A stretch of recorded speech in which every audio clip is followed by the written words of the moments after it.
Hi, I'm Debbie Hawley, Chairperson of the St. Lucie County School Board. It's a pleasure for me to welcome you to this opportunity to get to know the best of the best. Teachers that have been nominated by their peers for the honor of 2014 Teacher of the Year. Please enjoy this opportunity to get to know them, and I know you will feel as I do, that we are surrounded by wonderful professional educators in St. Lucie County.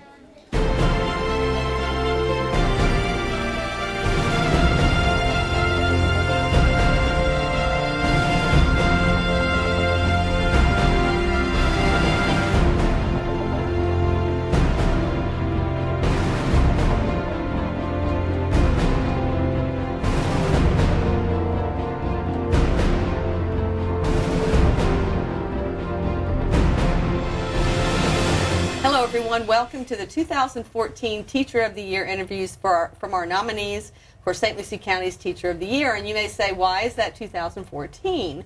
Because the nominee from our state, or from our district, will go on to compete at the state level, and that person works with the legislature next year and represents the state of Florida for education for teachers in our state. So welcome to this great opportunity we have every year to bring to you some of the fabulous professionals we have in our classroom.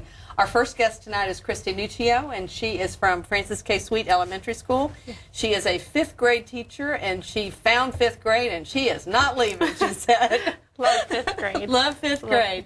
And Juanita Rice, the principal, and thanks to both of you for giving us your time. It's an honor. It is an honor. We're so proud of her. And you guys exemplify, just sitting here, the relationship that your staff has.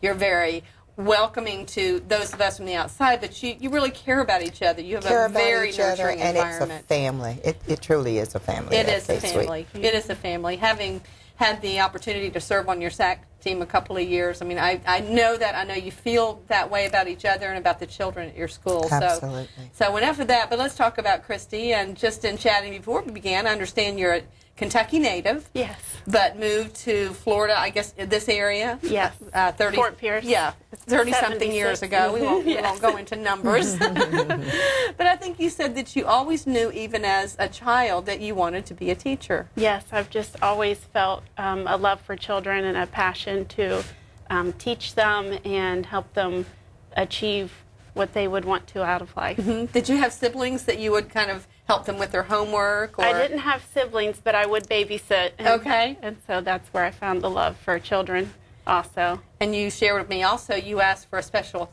gift when you were in the 5th grade that helped you in your first profession as a babysitter. Yes, kids today are asking for iPods and iPads, and I asked for a chalkboard. But you use that as a tool in your profession of being a babysitter. I thought that was an endearing story. Yes. I would take it with me to babysit the kids, and I would teach them at their home. So. Well, I'm surprised that their parents didn't plan to go away more, or out to dinner more, so they could get you to come in to do the extra teaching for them.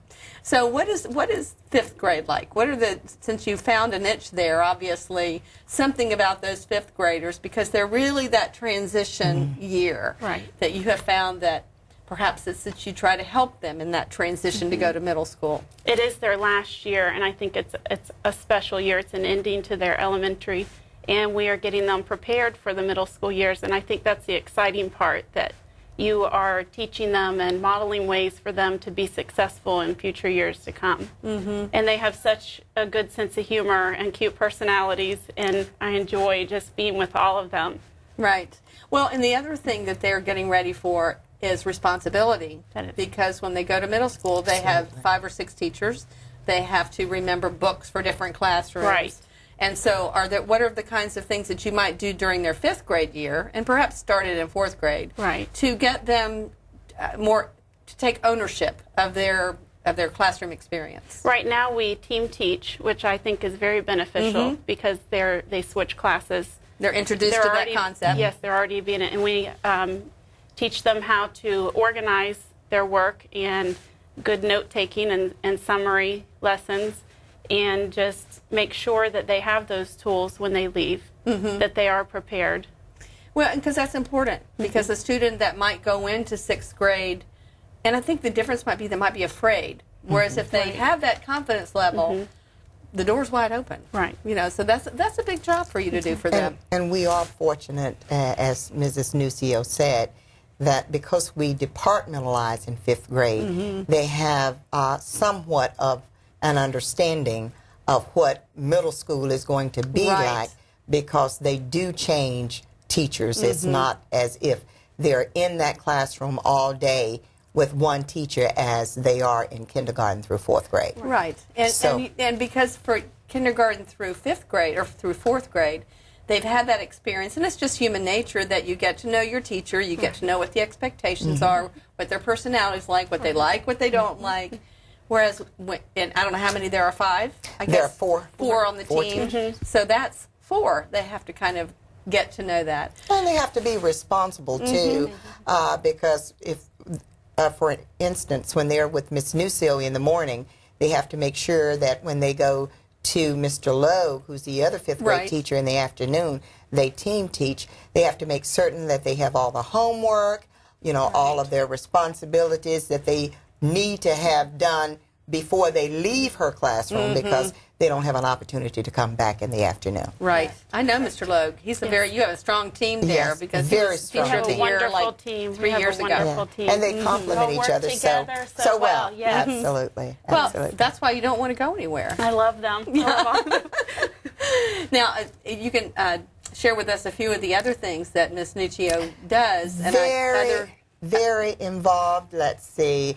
Besides doing such a wonderful job in the classroom, making certain that our boys and girls have everything that they need to be successful in middle school, she's very involved with other activities in the school. She does Relay for Life. We did Bowl for Kids' Sake. She works with a group of students from Lincoln Park for cheerleading, and I think last year we had probably about 50, Right. I remember seeing that picture. 50 Yeah. students, and they work 3 afternoons, and then they go and cheer at a game. But what I really wanted to tell you about Mrs. Nucio was instrumental when Mr. Phil left. Mr. Phil did our group to Sea Camp. Sea Camp, And so she stepped up because she didn't want the students not to have that opportunity. Right. And it's a long weekend Yes, it trip is. that she takes the kids. And this year we went with Fairlawn, and I think they had about 45 students between the 2 schools. They leave on a Friday half day, and then they come back late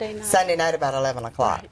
So, and it's all kinds of wonderful learning activities that the students are involved in through that whole weekend of activities. And she just kind of stepped up to the plate and said, well, if you need a volunteer to do this, I don't want the students not to have that Right. experience. So she immediately stepped up to the plate and afforded those students the opportunity to keep that experience going on. So Right. we Sea Camp. absolutely.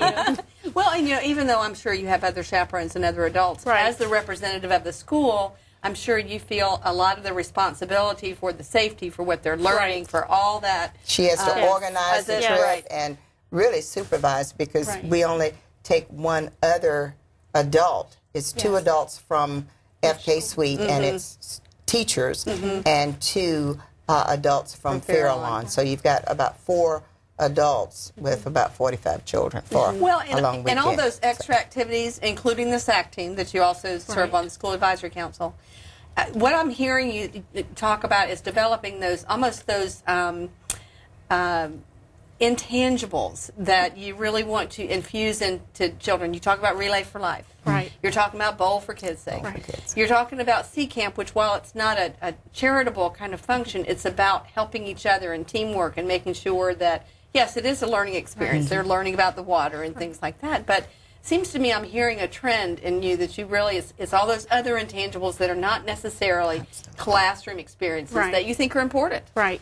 Yeah. So they tell can- us a little bit about that. So and they what- can take those with them when they leave and become who they want to be. And I think that helps develop them as a person and gives them the experience outside of school.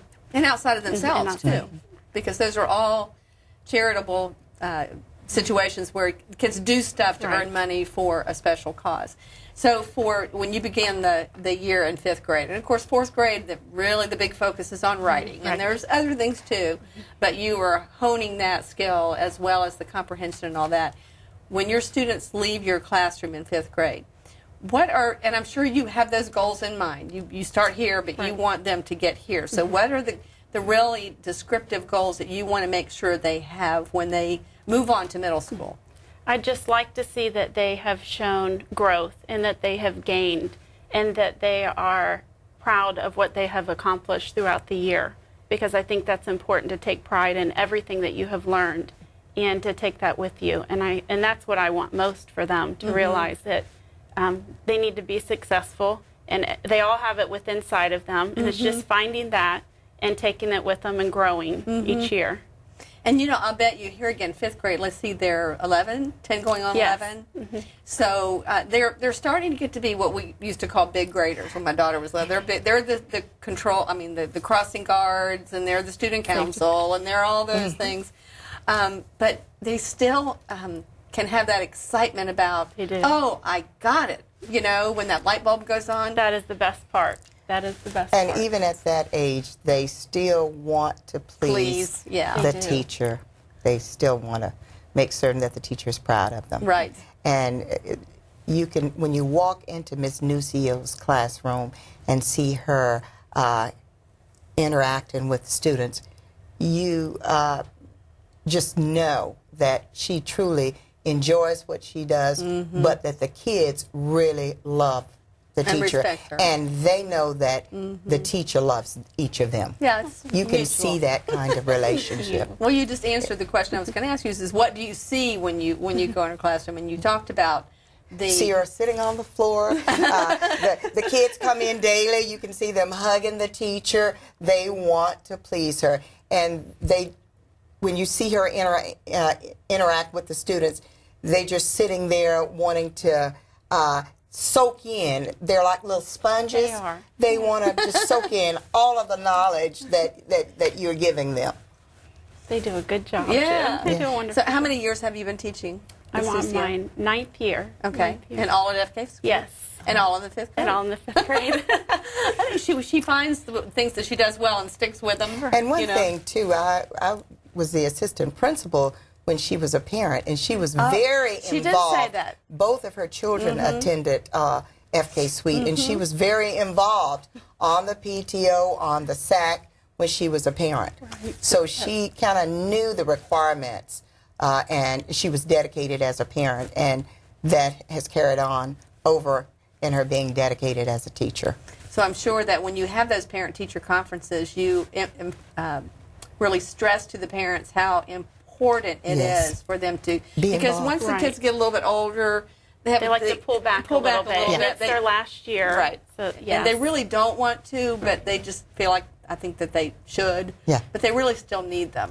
But we have such a strong parent involvement that we see them quite often, and they work with kids and mentor kids, and we are very grateful. I think to they have know that them. this is the last year that they can continue to go on field trips Right. and come and volunteer in the classroom and come and eat lunch. So they still, they're very involved, and they still take advantage of that. Right. Because they know when they move on to middle school, they Probably kind of not shy gonna be away like from that. that. Yeah. Right. Yeah, the last year their child will let them drop them off in front of Right. school. Yeah. And Not a block away. and kiss them. And kiss them goodbye.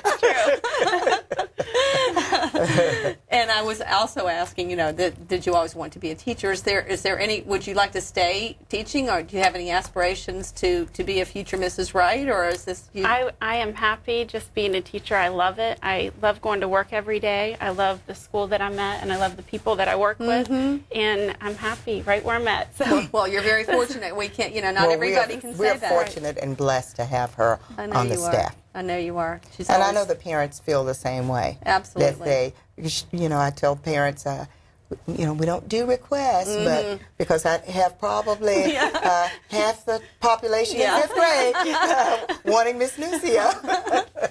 Well, Ms. Nucio, thank you so much for taking the time to be here. We really Thank you. appreciate it. And congratulations. You're representing a fantastic faculty, and you know that, and we I'm all know blessed that. with So, all of them. Yeah. Thank you. And my friend, Ms. Wright, always good to see you. It's a pleasure. Okay. Thank you so much. Thank you. We'll be right back with another teacher, so please stay tuned. What does it take to start something? A little time. A little exercise. A little laugh. a little adventure, a little help. That's all it takes to make a big impact. As he always talks about, he had people in his life that really helped him out, and he wants to be that person in my life. Just like he is, I was like that at 14. I know exactly what it means to be a 14-year-old guy. I think that's why we have a good relationship. It's fun and cool and nice. You get to see like how personality develops. Our friendship is good. At Big Brothers Big Sisters, a little bit of your support can go a long way towards making matches like these happen. Start something today at bigbrothersbigsisters.org/start something. And welcome back. And now we have with us from Garden City Early Learning Academy, Shannon Dolan, who is a first grade teacher there, and Tracy Wilkie, her principal. So thanks to the both of you for being with us today. Thanks for having us. You bet. You were telling me that you just, you love teaching first grade. That it's entertaining, that you feel like you have to be entertaining, you have to have a good time, and I'm sure that translates over to your students to keep them interested. I think it does, yes. Yeah. I think the children, they love to have fun, and when they're having fun and the classroom is joyous, I believe that they want to come to school. Right. They get along better, they stay focused better, they're happier. And they're learning, though they don't really realize it. Yeah, that's right. I had a student say to me the other day, "You're teaching us something, are you? You're trying to be funny, but I think you're trying to teach us something." Oh, that's funny. Well, I funny. can't trick you. So good for you. So how many years have you been teaching? This is going on my 43rd year. Oh, my gosh. I know. Wow. No, you don't. I never would have thought that. 43rd year, yeah. And have they all been in St. Lucie County? No, only 2 years in St. Lucie County. Where did you come to us from? Well, Syracuse, New York is Okay. where I taught for 10 or 11 years, and then I came down here and worked mainly in Palm Beach County. Okay. And then moved up here and got a little bit tired of making the 100-mile round trip. Right. So I said, I think I'll try St. Lucie County. I've Well, always that's fantastic. wanted to work up here. Both years you've been at Garden City? Yes. What drew you to Garden City?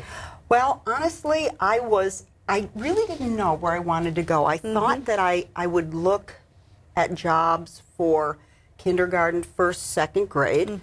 And I was just looking on the internet, and I saw the Garden City website, and I thought it looked so enchanting. It is enchanting. It is. It looked like me.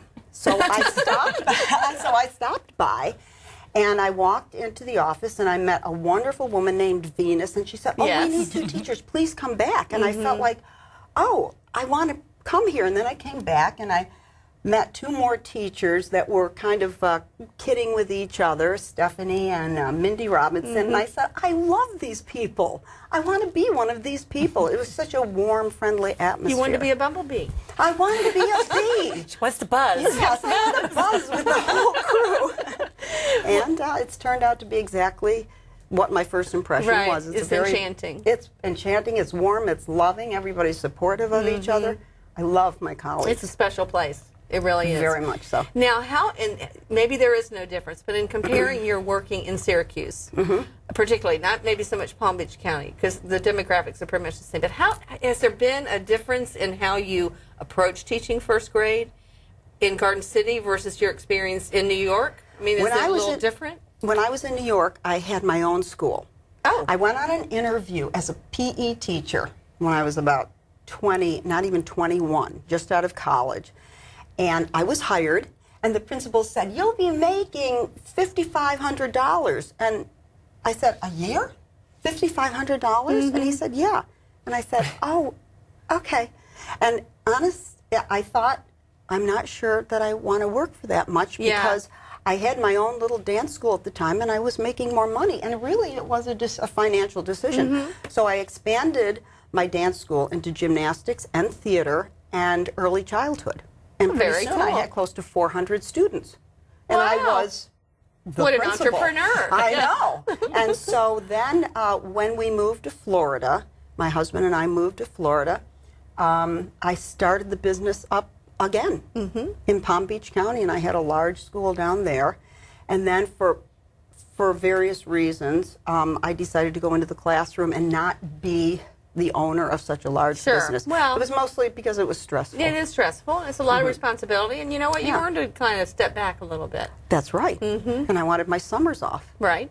So, so And now, of I course, you ended don't up really working have over them, the but I was summers. gonna say, yeah, you that said didn't that, work but out that right. doesn't work out. No, but I entered the classroom, and I'm very glad that I did because I love it. It's like when you jump when you're shopping for a car and you jump into the automobile and you look around and it's just a perfect fit You for find all you. these little things that work. Yeah, and yeah. I just said teaching is just really it's the perfect fit for me. That's fantastic. At Garden City, because you have pre-K through second grade, you can get down on the floor with them. You can do Get a little down. gymnastics. You can Right. do a little theatrical. You know, we you can dance, we sing, we do all the theatrical things. We do Right. a lot of puppetry and make characters out of numbers and letters, and it's a lot of fun. Well, you know, I have a question that I typically ask principals, and I think when I ask you this question, I know what you're going to say. But when you visit Shannon's classroom, tell us what you see, what you hear, what you feel. Yeah. This personality Yeah. comes alive Yeah. even more in With the an audience, classroom. yeah. Absolutely. And yes, and it is almost like that with the audience. And it really is true. It's that talent that Shannon brings to the classroom that really is engaging to students. So she hooks them with that. Right. But what I really love, especially with my background as a speech-language pathologist, Right. the language development that happens. That's where I was going with that. in a first-grade classroom. So for kids to be retelling stories, reacting them, using their own words, and practicing their language skills and using complete sentences and building that vocabulary And expression. everything and confidence. I mean, the kids are very confident, and she holds very high expectations for them. As much fun as they're having, they know, and as Especially soon- that one she couldn't fool. there was if I could tell that little story. Right before winter break, there was a little young man from kindergarten, I believe he was in kindergarten, who the afternoon before, apparently in dismissal time, was doing something, making a bad choice. And so Miss Shannon had to take something away from him. Well, he wanted to have it the next morning. And you had said that he could. So he found me in the hallway. It just happened to be during arrival, after getting from breakfast to class. But he didn't know her name. Oh. Okay? Oh, this is But great. he was determined, but he knew who she was and where she was located. Right. Well, when we got there, really what it was, I don't know, it wasn't as much as getting his belongings back as it was he wanted to go there and stay there. Oh, yeah. Which really speaks a Yeah, lot. So it even does. though He was being disciplined. Right. You have a reputation with children around the campus, which is it's a positive reputation. Right. You know, and they know that regardless of if it's Ms. Shannon's student or not, they're all our students, and we have school-wide expectations, and you're going to do those expectations. Right. But it's the approach Right. with children. You know, she's nurturing, she's loving, she's funny. Right. And he was just mesmerized when all we did was come into the doorway, and he was watching what was going on. He's like, I want to come here too. So there's no doubt that next year he's going. Right. He's going to want Miss Shannon for his first grade teacher. Well, we've talked great about compliment. yeah, it is a great compliment, and we've been talking about the fun and the theatrics and the drama and the atmosphere, but knowing the focus that Garden City has and knowing how important, and you talked about early childhood, knowing how important that early childhood is to get these children who may not have had very many experiences with any kind of early learning before they get to your pre-K. There's going to be a lot of learning and really focusing on those standards and those basics, even though it may be couched and presented in a lot of fun and singing and dancing and all that kind of stuff. Rhyming with poetry and things like that, that's how children learn. So it may be enhanced to an nth degree in your classroom, but there's still the expectations of the academics out of there. And I try to use the theatrics to keep them focused. Of course. Because if I can keep their attention, I believe I can teach them anything. But I've got to get their attention and keep them focused. Yeah. And make them feel good about themselves so they're willing to take risks. It's funny you say that because I was going to ask you if there's any one thing you can look at and say, here's what I really want them to leave my classroom with. Obviously, there's going to be the standards of reading at fluency, things like that, but feel good about themselves and That's very confident that important. they can do that. Yeah, there's a scene in the movie The Help. I don't know if you've I seen didn't that. see it. The screenwriter and the book writer, his name was Tate Taylor, and he wrote a pretty amazing screenplay. Viola Davis, I think, won the Academy Award. I think you're right. Mm-hmm. And in the, she was the caretaker of a young girl, and she used to, every day, pull that little girl on her lap, and she would look her in the eye, and she would say, "You is kind, you is smart, and you is important." And that's what I do every day to my kids. I tell them how smart they are. They're the greatest first grade, not in Fort Pierce. They're the greatest first grade in the whole world. That's pretty important. And they are kind. So I said to them today, I said, I'm going to be on television. They were like, oh, yippee, skippy. And so I said, and I'm going to tell them what we do, our little affirmations that we do every morning. And I said, but I maybe they would like to know how you feel about that. So when I say, you are kind, what does that mean? And one little boy raised his hand and he said, well, that comes from our heart, right? I said, that's really good. I know. I know. And so then I said, you are smart. And they said, well, we know what that means. That means we have to use our brain and task commitment and finish our job and all that. And I said, right. I said, now, here's the most important one. You are important. What does that mean? Not one hand went up. Not one hand went up. And I said, well, why is a chair important? Why is our lamp important? And they could answer all those questions. So we had quite a long discussion. They know why they're important now. And so it's the melding of the heart, what comes from the heart, what comes from the mind, and then their own self-esteem, their own self-importance. Because when that flood comes in, all the boats rise. Right. You know, it's interesting. I don't know if you'd ever heard of the Kids at Hope philosophy before you came to Garden City. I did not. But does she not exemplify Kids Absolutely. at Hope? Absolutely. Well, As a treasure hunter, much. and as an ace, you're an ace for all those kids and I others hope at the so. school, and you're a treasure hunter because you're looking for what's important about each one of Absolutely. them. And so she embodies that. It comes before- very naturally. Yes, comes very naturally. Yeah, I try to build their self-esteem every day by telling them how wonderful they are. And they are. They are, because I'll tell you, all 100% of what I can give as a teacher isn't half as much as they deserve. Oh, that's nice to say. I know, that's profound. It is profound. So what do they like as a first grader, as a 6-year-old? What do they like to learn about? Actually, they're interested in anything that I'm interested in. Oh, that's interesting. If I can present it, and if I can say, I heard the coolest thing today, or I read the greatest book, they all want to read that book. Well, of course. My enthusiasm is infectious. Well, and plus it's you're like the a biggest cold, influence it's in their life. infectious. So if I'm enthused about the learning that's going on in the classroom, all of them are automatically enthused also. So I have to keep my energy up. Right, and yes, and so if you're reading a book, let's say that you find a book that you think they'll all like, and you're reading it to them, and you're reading it along with them and showing them the pictures and everything. Right. When you put that book up, how many kids go over and get that book? They're on it like oil on brass. They want that book. Because what they want to do, that's when I use my, I'm a voice actor, so I use a lot of voices, and they want to try to copy my voices. Oh. So as they read along, I'll hear them do a witch voice, or an old person's voice, Oh, that's or a funny. wizard voice, or a troll's voice, and I can hear their voices change as they create and become the characters. I love to hear that. I'm trying to think of that actor that did so many voices in the cartoons, and I can't think of his name, but it'll come to me later. But Mel Blanc. Brooks. Yes, Or Mel Blanc. Mel Blanc. Mel Brooks. No, was- he he's was an the actor producer. too. Yeah, Mel Blanc. But you're that's right. you're like a school-based Mel Blanc, you know. Yeah, that's what I am.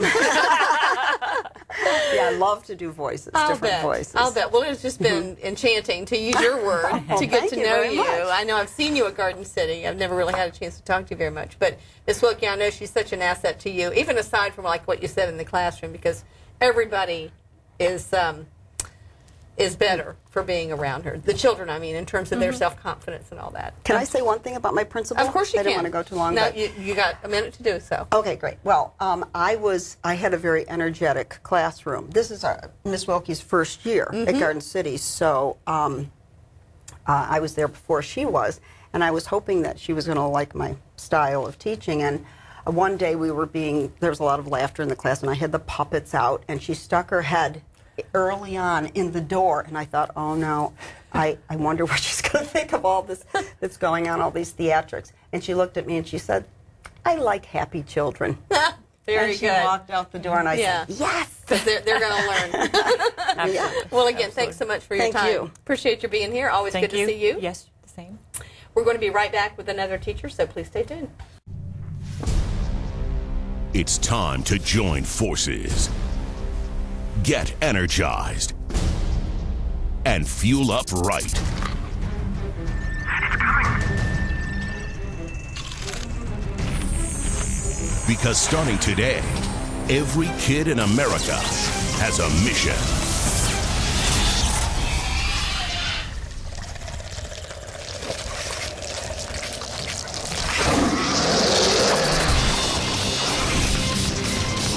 Bring out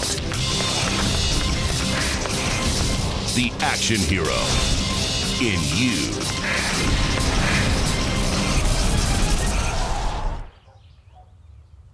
Be part of the greatest action movie ever. The first movie that puts you in the action. Show us how you train and eat like an action hero. Join in at actionheroalliance.com. And welcome back. And now we have from Lakewood Park Elementary, Jody Hargreaves, who is an ESE teacher, and we'll explain kind of what that means. But it's a very special, very highly skilled position. And her principal, Diane Young, is here too. So thanks to both of you for being here and taking time out of your day. Thanks for having us.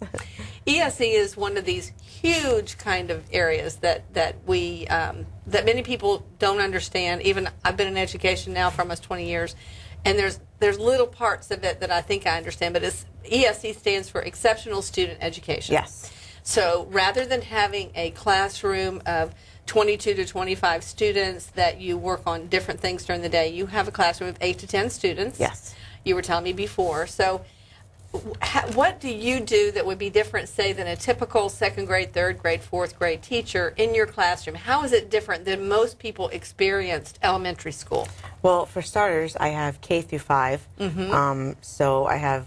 At the same time? Yes. Yes, I have 2 kindergartners. So you're a one-room schoolhouse. First graders, yep, all the way up. And I have to be a lot more flexible, I think, and structured but flexible, because they do need the structure to keep their routines on, but flexible in the event if they're off, I need to be well aware of it and kind of just roll with whatever is on their mind. And I have a lot more hands-on activities, I think, than a general education class. And I have to do a lot more differentiation. Absolutely. Because with 8 to 10 kids all on different levels, right, I have to meet their individual needs. Now, as a teacher, and I don't know whether you always wanted to be an ESE teacher, a teacher at all, but as you go into beginning your education to become a teacher, at what point along the way did you realize, I really have this drive to do something a little different? Because as you said, it takes a lot more planning, it takes a lot more patience. I shouldn't say that, because every teacher has to have patience, but you have to understand that you're going to have to go from one thing to another thing, and with different individual education plans. At what point did you realize you wanted to focus your time and attention and training there? Well, I've always wanted to be a teacher, and I graduated from Flagler College, and when you major in education, you have to double major. So I double majored in deaf education and elementary education. Okay. So deaf ed was really the driving point for me, and I just, after working a couple of years in general ed, I was like, no, I like the special ed department. I like the hearing impaired kids. I like my ESE group. That's, I think, from just experience of general education, my heart is in special education. Well, because you have to have that. You have to have that extra something. Not that a gen ed teacher wouldn't have that passion as well, but there's just a little something different that maybe you felt like you could make more of a difference to that group of children than a group of gen ed children. Yes. And because all have to have passion. I mean, Ms. Young, I don't know how many years you've been in education, but you must remember when you first started out. Absolutely. And the choices that we all make in our paths along the way. So I just can't imagine how challenging that must be, because you've got all your core subjects, I would imagine. You're teaching them all? Yes, well, off access points. Okay. But one of my former principals actually gave me the shot in ESC. I wasn't certified in it, and he said, "What do you think?" I said, "Okay," and then he said, "Take the test," and there I took the test, and that's really where I found my niche.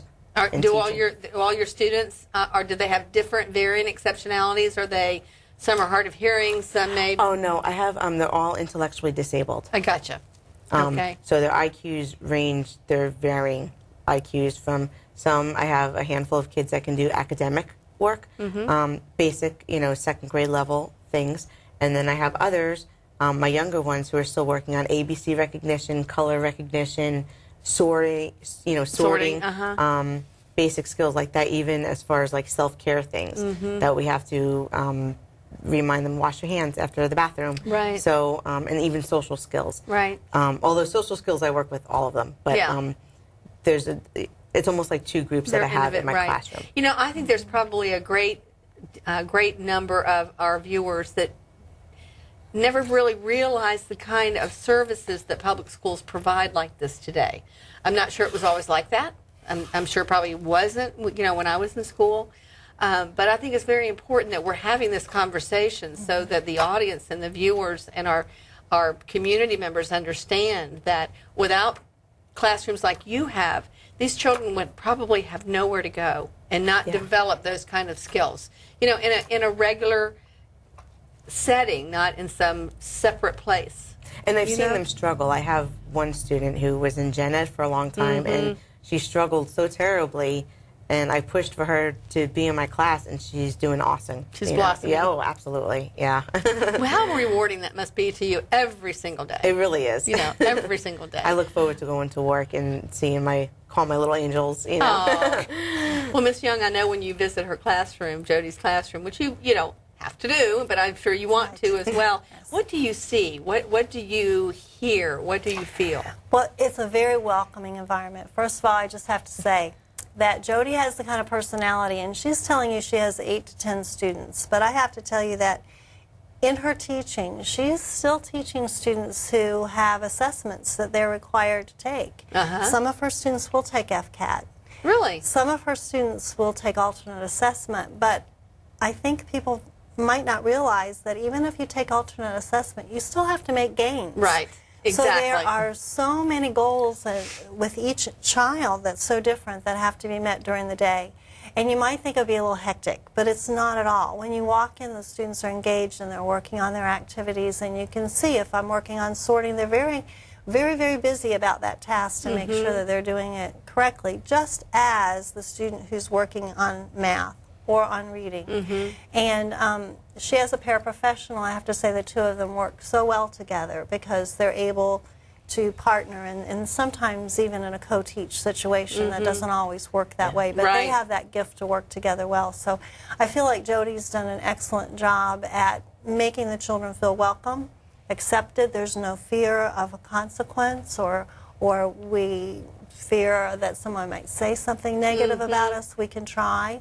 And we know that we're going to be very supported in that classroom. So it's a very positive place to be. Right, I will bet you. And I will bet you that the parents, when you have your parent meetings, probably cry when they see the progress that their child has made. Yes. Because, they probably thought, I'd never thought I'd see my child be able to do that. I had a parent tell me that last year, and I only had a son for a couple of months, and he said, I can't believe the progress he's made already.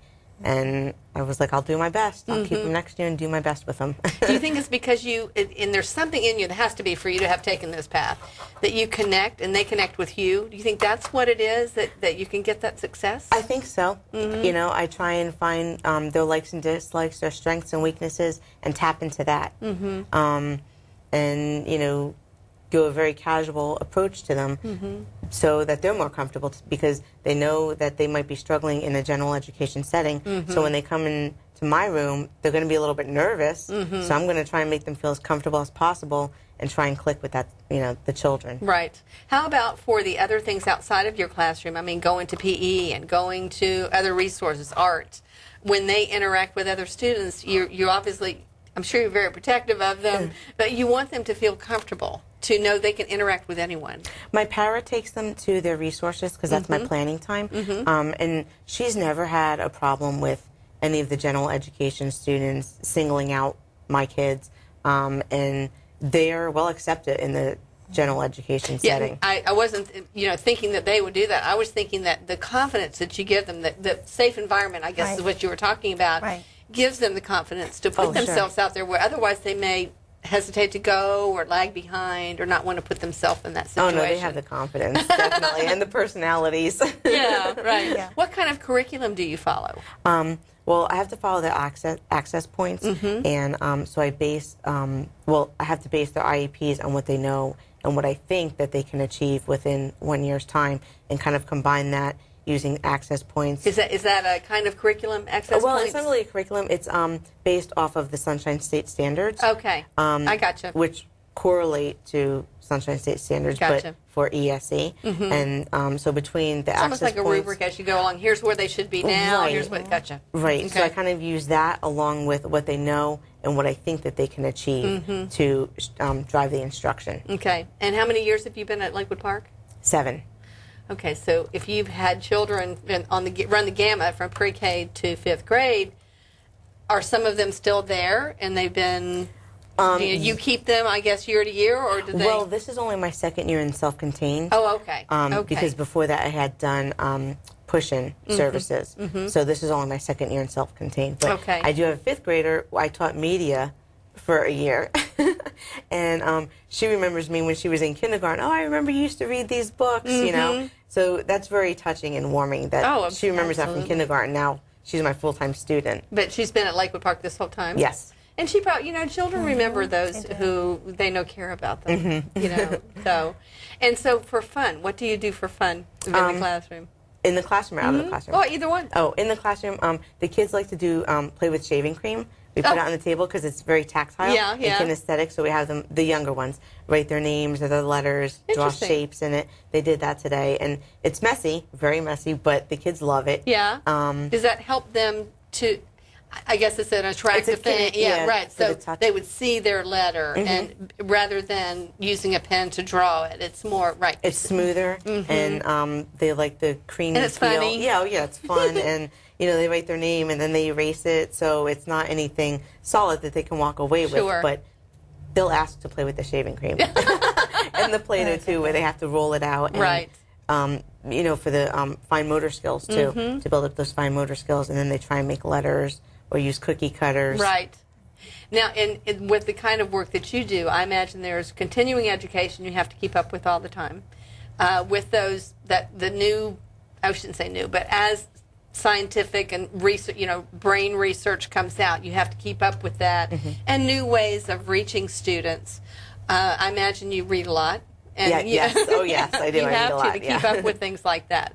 Yeah, and so with the brain research and like with the shaving cream, I mean, is that something that you just kind of tripped across, or is it something that's that's what people do? Or I just kind of thought of it. I just thought, well, that would be kind of fun, I mean, what kid doesn't like to get all messy? Exactly. It's not going to hurt anything. Right, In fact, exactly. clean the table. Yeah, they clean the table and they play in it, and it's fun, and the messy part is trying to clean them up. Well, that's true, too. But, I just try and think of other ideas, and I go to my OT a lot for strategies. You're occupational therapist. Right. We're great in education for all kinds of for the academics, yeah. But I ask her for a lot of strategies, too, especially for my older ones that can do the academics. How can they transfer this to paper, or how can I get it out of them in some other way? Right. And I'm sure, Ms. Young, that Jody is an asset across the board, whether it's parent pickup or in the cafeteria. Well, you hit the nail on the head, because Jody is there at parent pickup. She really is. And the interesting thing is that because she's built relationships with so many of the students and their parents, oftentimes they'll tell her things, give her bits of information that help not only her but maybe another classroom teacher. And that really is a strength, I think, that we have her there in the mornings to greet, and then in the afternoons to make sure they're home safely. Right.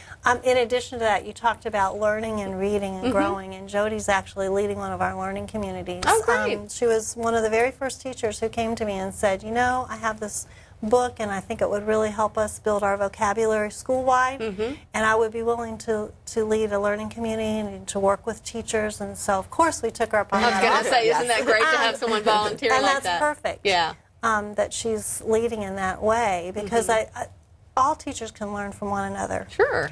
And the insight that she sees from her students on a daily basis is going to help another teacher in another classroom. There's no doubt about that. So I really appreciate her taking the lead.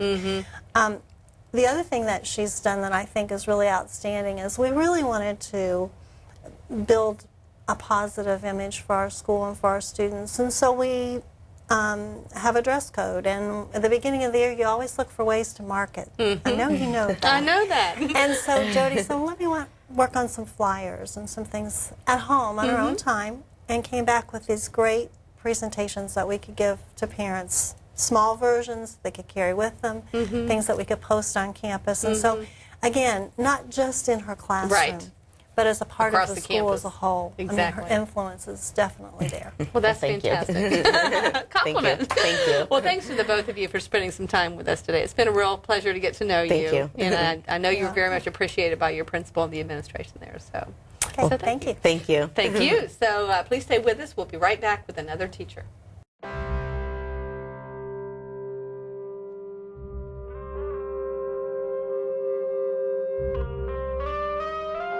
$7,000 high school students drop out every school day.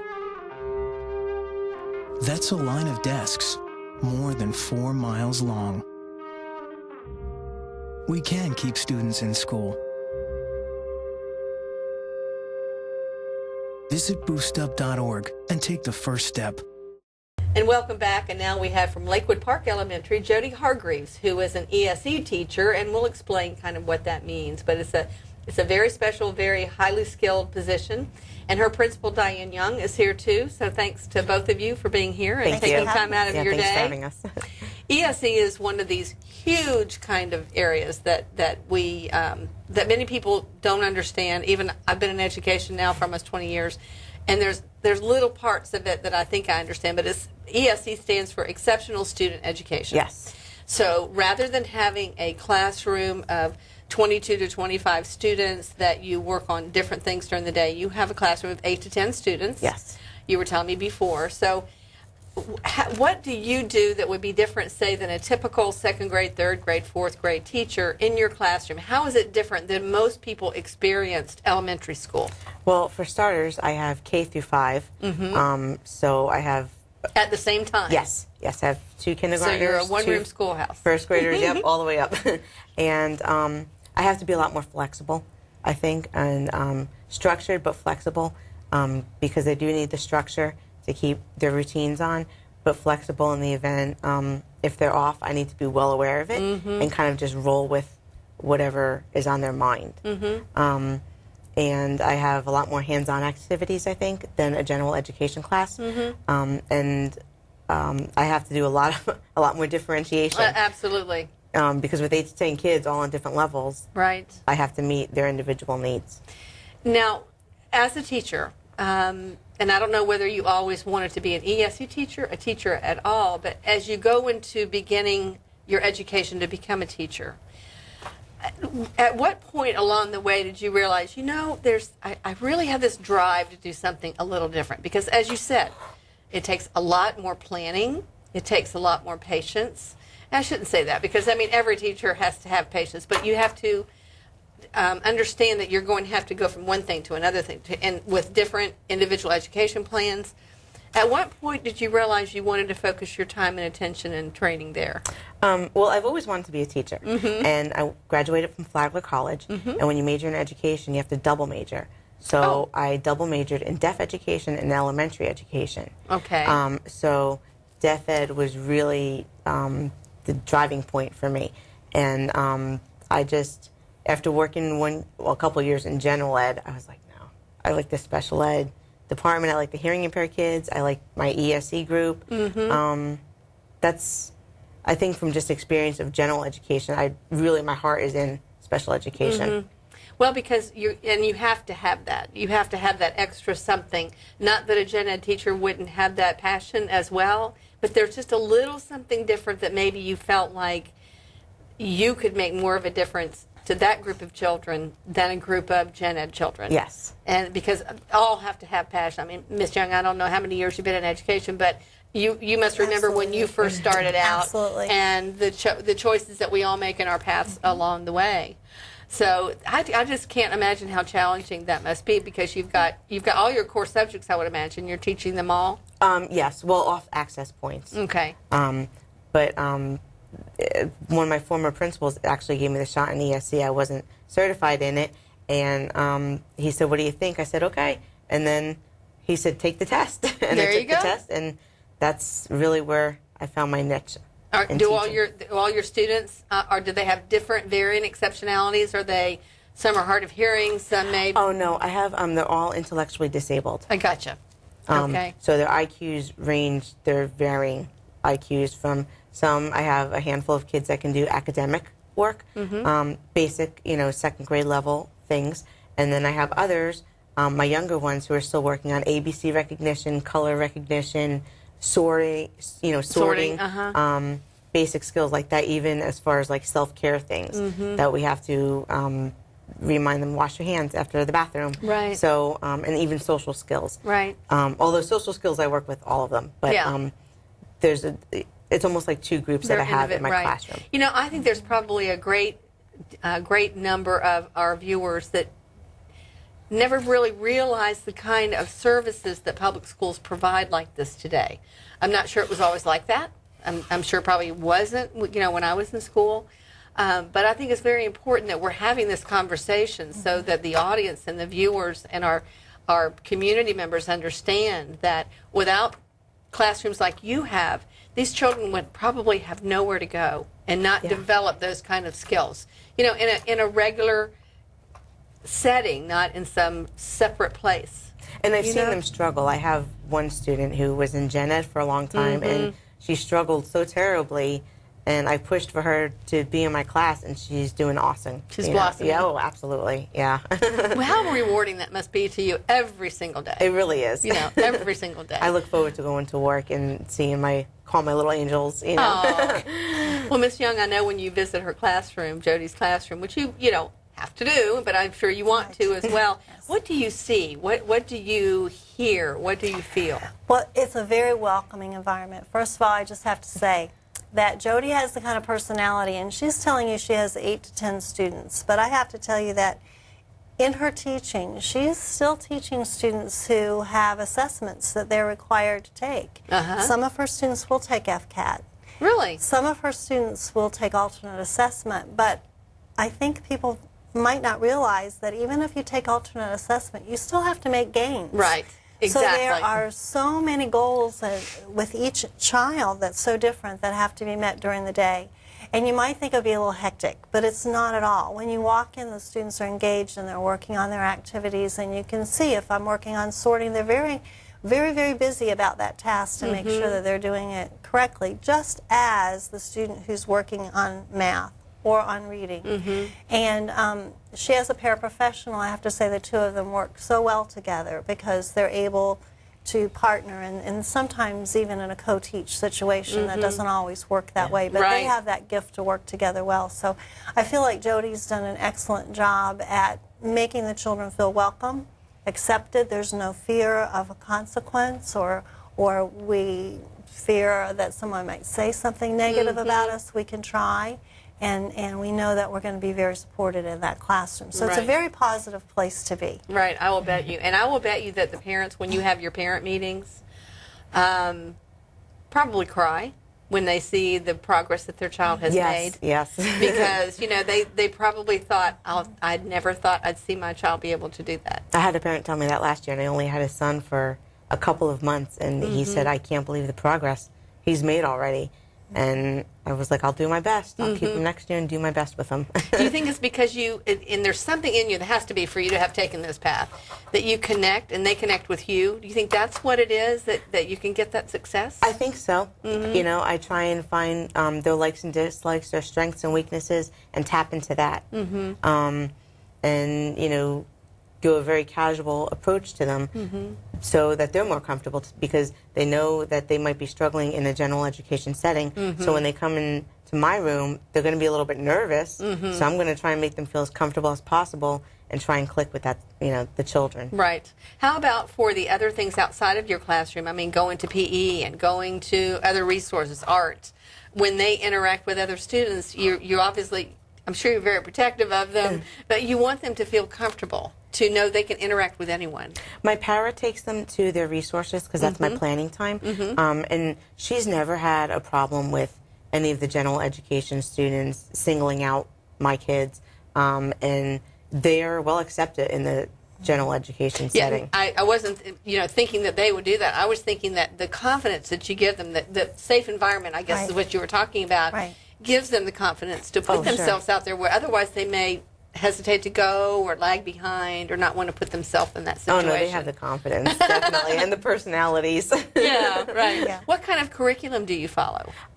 Well, I have to follow the access points, and so I base, I have to base their IEPs on what they know and what I think that they can achieve within 1 year's time and kind of combine that using access points. Is that a kind of curriculum, access well, points? It's not really a curriculum. It's based off of the Sunshine State Standards. Okay, I gotcha. Which correlate to Sunshine State Standards, but for ESE. And so between the it's access almost like a points, rubric as you go along. Here's where they should be now. Here's what, gotcha. Right, Okay. so I kind of use that along with what they know and what I think that they can achieve to drive the instruction. Okay, and how many years have you been at Lakewood Park? 7.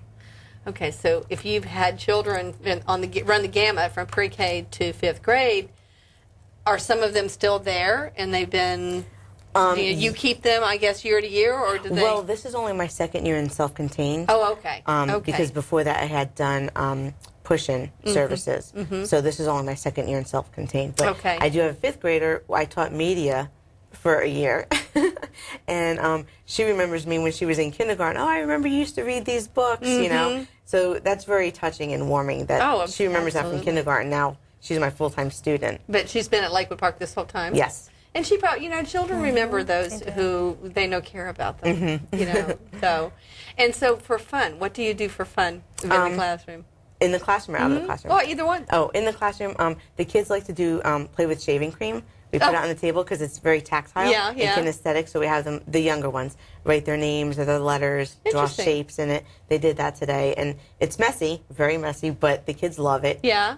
Does that help them to, I guess it's an attractive thing. Yeah, right. So they would see their letter, and rather than using a pen to draw it, it's more, right. It's smoother, and they like the creamy and it's feel. funny. Yeah, it's fun, and you know, they write their name and then they erase it, so it's not anything solid that they can walk away with, but they'll ask to play with the shaving cream. And the Play-Doh, too, where they have to roll it out. And, you know, for the fine motor skills, too, to build up those fine motor skills, and then they try and make letters or use cookie cutters. Right. Now, with the kind of work that you do, I imagine there's continuing education you have to keep up with all the time. With those, the new, I shouldn't say new, but as scientific and research, you know, brain research comes out, you have to keep up with that, and new ways of reaching students. I imagine you read a lot. And yes. Oh, yes, I do. You I read have a lot, to keep up with things like that. Yeah, and so with the brain research and like with the shaving cream, I mean, is that something that you just kind of tripped across, or is it something that's kind of that's what people do? Or I just kind of thought of it. I just thought, well, that would be kind of fun, you know. I mean, what kid doesn't like to get all messy? Exactly. It's not going to hurt anything. Right, in fact, exactly. Clean the table. Yeah, they clean the table and they play in it, and it's fun. And the messy part is trying to clean them up. Well, that's true too. But you know, I just try and think of other ideas And I go to my OT a lot for strategies. Your occupational therapist. Right. We're great in education for all kinds of yeah, for the academics, yeah. But I ask her for a lot of strategies too, especially for my older ones that can do the academics. How can they transfer this to paper, or how can I get it out of them in some other way? Right. And I'm sure, Ms. Young, that Jody is an asset across the board, whether it's parent pickup or in the cafeteria. Well, you hit the nail on the head, because Jody is there at parent pickup. She really is. And the interesting thing is that because she's built relationships with so many of the students and their parents, oftentimes they'll tell her things, give her bits of information that help not only her but maybe another classroom teacher, and that really is a strength. I think that we have her there in the mornings to greet, and then in the afternoons to make sure they're home safely. Right. In addition to that, you talked about learning and reading and growing, and Jody's actually leading one of our learning communities. Oh, great. She was one of the very first teachers who came to me and said, you know, I have this book, and I think it would really help us build our vocabulary school-wide, and I would be willing to lead a learning community and to work with teachers. And so, of course, we took her up on that. I was going to say, isn't that great to have someone volunteer like that? And that's perfect. Yeah. That she's leading in that way, because all teachers can learn from one another. Sure. And the insight that she sees from her students on a daily basis is going to help another teacher in another classroom. There's no doubt about that. So I really appreciate her taking the lead. The other thing that she's done that I think is really outstanding is we really wanted to build a positive image for our school and for our students. And so we have a dress code, and at the beginning of the year you always look for ways to market. I know you know that. I know that. And so Jody said, let me work on some flyers and some things at home on her own time, and came back with these great presentations that we could give to parents, small versions they could carry with them, things that we could post on campus. And so, again, not just in her classroom, but as a part Across of the the school campus. as a whole. Exactly. I mean, her influence is definitely there. Well, that's fantastic. Compliment. Thank you. Well, thanks to the both of you for spending some time with us today. It's been a real pleasure to get to know you. Thank you. And I know you were very much appreciated by your principal and the administration there. So, Okay, thank you. Thank you. Thank you. So please stay with us. We'll be right back with another teacher. You can say with me, imagine what you'd see if every child had a book to read. 'Cause every kid across the nation deserves a book to read, and we can make it happen right now. No, I don't know what you've been told, but kids with books learn so much more. So the mission is for us to get a book to each and every child. So let's join hands, book people unite, unearth hidden passion. Come on, we'll have a good time. Planting seeds of inspiration to motivate some magic. To change the writing on the wall, writing on the wall, and make a difference. One book can inspire a child. One book can be the first little thing that helps to change a life. People unite. Read to a child today and spark a lifetime of ambition. And welcome back. And now we have with us from Samuel S. Gaines Academy, Linnea Wood, who I just learned is a native of St. Lucie County, and her principal, Carolyn Wilkins. Thanks to the both of you for being here. Thanks for having me. Yeah, so you grew up in Fort Pierce, in Port St. Lucie? Or Fort Pierce. In Fort Pierce, okay. And I understand you graduated from Lincoln Park Academy. Yep. Then where did you go on to school? I went to IRCC. Well, it was IRCC then. Right. And then FAU. And FAU, okay. What was your major interest when you were in college? Was it accounting or finance or business, I guess I should say? When I first started, it was for public relations, for magazines. Okay. I really liked the whole editorial. Right. And then advertising, PR, kind of selling through visuals, and she probably has a very visual classroom because of that. Yeah. She does. It's great. And then I realized I'd have to probably move away to like a big city. Yeah. I didn't want to do that. So I changed my major to human development services. I'm not sure. It was one that when I realized, what are you going to do with that degree? So then I ended up changing it to teaching. Yeah. Well, you know, the thing about you've kind of combined the two, because if it was human development, you know, you obviously are working with young children, in the marketing, public relations. You know, you always have to try to reach your audience. So you're really kind of combining both of those. I know I'm stretching with that, but it's sounded good to me. So, and you teach second grade? I do. Mm-hmm. Okay. Did you pick second grade, or did it kind of pick you? I was third grade for 5 years, and then okay. I kind of wanted to, you know, go down and see if I could prepare them a little bit better for what I see they need in third grade. Right, and as you do in third grade, is such a pivotal grade, so that you would then be able to prepare them. So what are the kind of things that you really focus on, Lene, in your classroom, whether it's really focusing on, of course, all the things that you do anyway, which would be reading comprehension and tons of literacy. Tons of literacy. So what are the kinds of things that, like, for parents or grandparents or caregivers, when those second graders come home, and the things that they can supplement so that then when they do get to third grade, because we can all be teachers. So what are the kind of things you talk about in parent conferences, or, you know, we have some folks watching who might be grandparents who don't go to parent conferences. So what are the kind of things that you can share with the rest of us? We're really lucky because we have so many resources. So we have 100 Book Challenge, and I kind of like, when I have conferences, I show the parents how I conference with the kids, so that way they can do it at home too. Oh, that makes sense. Yeah, and I have like little cards and stuff like that, like questions that I know to ask, so that way they can start asking those types of questions. Almost also. like student-led conferences in a way, kind of a mini student-led conference. Yeah, and it's just like for, you know, more beginning readers, then it'll focus mostly on like phonics skills and stuff like that, and it shows them any kind of tricks I know, like, you know, little sayings and rhymes and stuff. Can you give us one of those? We're doing Two Vowels Go Walking. The first one does the talking, and he says his name, and the other one doesn't say anything at all. Oh, so we've been, that's very cool. Yeah, so then they're all like, shh, for the second vowel, and so it's really cute. Yeah. And then for my more advanced readers, I have like certain types of questions I have the parents ask for literature and informational text. So I have like separate questions, so that way they kind of know, or they're guided into knowing what to ask their kids. Does that seem to work well? Do you get the results back from the parents? Yeah, and because the parents are doing the same things I'm doing, and then it reinforces. You know, if they have another para come in or anything like that, then the kids see all of us doing the same thing. So then it's stability, and then it helps them a lot better. Great. So we kind of touched on what Linea's classroom might be like, but tell us what you see when you visit her classroom, and what the atmosphere is like. And her classroom is very creative. She has a game theme. So the steps of 100 Book Challenge, it looks like a game board. And where each milestone is, it looks like a game piece. And her word wall is set up, it looks like a Pac-Man board. So she incorporates a theme, which you would see in marketing. She incorporates a theme to pull it all together, so everything is related. But in Linea's classroom, things are very organized and predictable, which is important for children, especially anybody who's struggling, our English language learners, students with disabilities.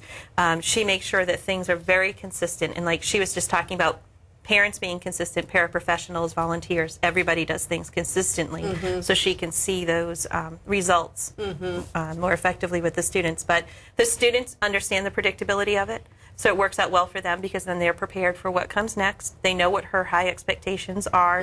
They know she doesn't accept anything but their best work, and so you see a lot of productivity in her room. And I think that engaging the parents in that same message is being carried home, and with the volunteers that are in the classrooms as well. I'd never heard it explained quite that way, but it's just, it's the same song, different verse, just in a different place. So you get that consistency, and I think it's probably easier for the students as well, because again, expectations are the same. And structure. Yeah. Structure is very important.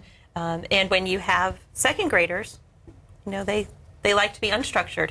So it's important that they learn appropriateness of place. So when they're in Linea's classroom, they know what she expects in her different locations in the room. She has library centers and things like that, and they know exactly what behavior is expected, so that she can work one-on-one or in small groups with students. The other students are doing productive work, but all very structured and very organized. It's kind of like if you've ever been in New York City and there's all these cars going in the Lincoln Tunnel. You're like, how are they going to get there? But that's kind of what you Right. do when you're organizing those kids, because they're all trying to get in the same place, but they're all coming from different places. Yeah. So in teaching, just on a general basis, what is it that you really enjoy the most about teaching? When you go to work every day, what is it that just your light bulb goes on, not just the kids? I think it's that it's never the same. Like I was saying, the kids have structure and everything's the same for them, but for me, it's every day is different because they they're come up different. with different things. Right. And like they crack me up all the time. Do they give you suggestions as to, can we do this today? Or I imagine some of it might be, and I would think children that are in second grade, they're, 7? 6 or 7, and so if they're successful with something, they want to do that every day because it makes them feel good to be successful. Oh, yeah. So you get different suggestions. Well, I want to do this. Well, I want to do this. Sometimes. I have a lot of little mini-me's in my class. So, How did that happen? Well, They'll I think take they on my like role. her order and structure, Yeah. so they try Yes. to duplicate it. Exactly, because it is, while they still might want to be wild and crazy, still they feel more confident, I guess, Right. and organized and structured. So you were saying, how were they kind of like mini-me's? Oh, one little girl, I got a new student, so I asked her to help him with some math while I was getting someone else situated. And she was just saying it exactly the way I would. She was like, hilarious. okay, if, 6 plus 5 is 11, so we put the 1 down, and then the other one has to jump the fence, so he goes over. And it's just really cute how Well, they obviously it is- mimic the way I talk. But it stuck with them. It's just like I'd never heard that about the vowels, following each other, and the other one leads the way, and the other one doesn't say anything. Are those things that you picked up along the way, or are they just things you came up with? Picked up along the way. Yeah. Yeah. There's like one thing I thought of today while we were doing math. I noticed a child kept trying to write, because we're regrouping, and they kept wanting to put 12 in the one little column. And they said, you can't put 2 feet in one shoe. So that I came up with. But- Wow. Well, so that makes sense, and he'll always remember that. Yeah, because then after that, he was like, oops, I put 2 feet in my shoe. And so then he was moving it. That is very cool. You ought to patent that. She's very creative. Very creative. And she's a valued member of her team. I was going to ask you, what are the other kinds of things maybe that she contributes at school, besides just coming up with these neat sayings in the classroom? She's part of the second grade team, and the team works very closely together to support each other. They have some first-year teachers, and so Linnea is very remembers those days, and so she's very supportive of our first-year teachers and helps mentor them. But they meet together and they talk about what's the best way to do instruction. At Gaines Academy, our walls can collapse and we can open up to one big pod. And in Linnea's pod, they do that during reading centers. So they collaborate on what activities will happen. And so when you walk in, there are 5 classrooms, but the students from those 5 classrooms are mixed together, all doing different activities. And that's part of, her comfort with working with her teammates and them planning so well together. And then they're responsible for everybody's children. It's not just the 18 children in her classroom. The whole second grade team works very well together. Explain to our viewers, if you could, Linnea, because when you said the walls collapse, okay, well, that's kind of a different concept and thinking that most people have. Oh my gosh, you're going to have all these kids in one room. I mean, how are they going to do that? But it's a modular construction. What benefits do you see of when you have had your children in your classroom, you're 22 or whatever, then all of a sudden you're amongst 60, or 65. What are the benefits to the children with doing that? Well, they get to interact with other children, so not just other my teachers. class. Yes, and I think it gives them a little sense of independency, so they can, they don't always have to be right near me. Like they can, go off and try to tackle an assignment without me being right there. So I think that's pretty beneficial for them. That's the roots and wings thing. It is. Yeah. It is. And it's nice, too, because with that structure, when she has students who leave her room, they go out to work on the computers or listen to a story on CD, or they're working on a writing assignment out in the general pod area. It allows her more quiet time to work one-on-one or in small groups with other students. Right. So it affords her the opportunity. So maximizing the use of her classroom environment is crucial. Yeah. So what do you like to teach the most? I would probably actually say math, but I really like to teach phonics too. Yeah. And Well, that's structured. she's an Yeah. incredible writing teacher. Oh, yeah. Well, and that helps because they're preparing them for 4th grade. Yeah. Yeah. So do you have them write poetry or, I mean, what do you have All them? types, right? We're working on narratives right now, and I read them the story "The Secret Shortcut" by Mark Teague, and so right now they're writing a narrative. If the bus drivers couldn't get them, what would they have done, and stuff like that. So I'm getting some really interesting You mean if papers they right couldn't now. pick them up or take them home or whatever? If no bus drivers could get them, no parents could take them. What would they do for school? Yeah, how would they get there? How would they get to school? And there's one that they ended up in the desert. There's, yeah, it's really cute. But for 2nd grade, being 7 and 8, I have them writing rather extensively. But That's great. Well, because you're putting all those things in there. Number one, they can use their imagination, which they're very good at. Yeah. But they're having to predict. They're having to put sentence structure together and make sense.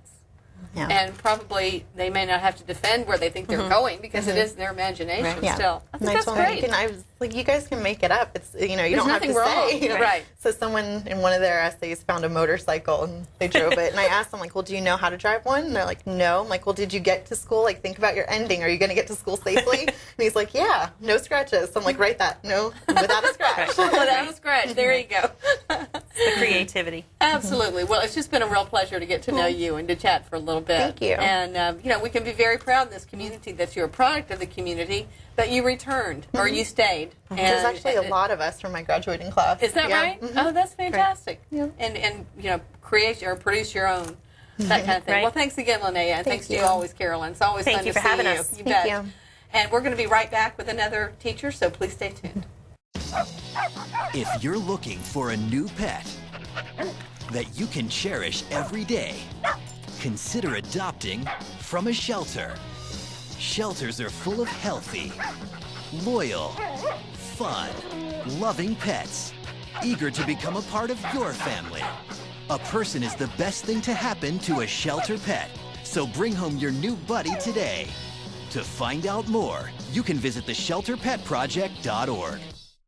And welcome back. And now we have from Lawnwood Elementary School, Carolyn Bates, who is the science resource teacher there. We're going to find out what that means because I think it means some master gardening and other things like that. That might be a little unusual. And to John Jackson Harris, our principal. So thanks to the both of you for being here. Thank you for having us. I think this is going to be a fun little 15 minutes or so.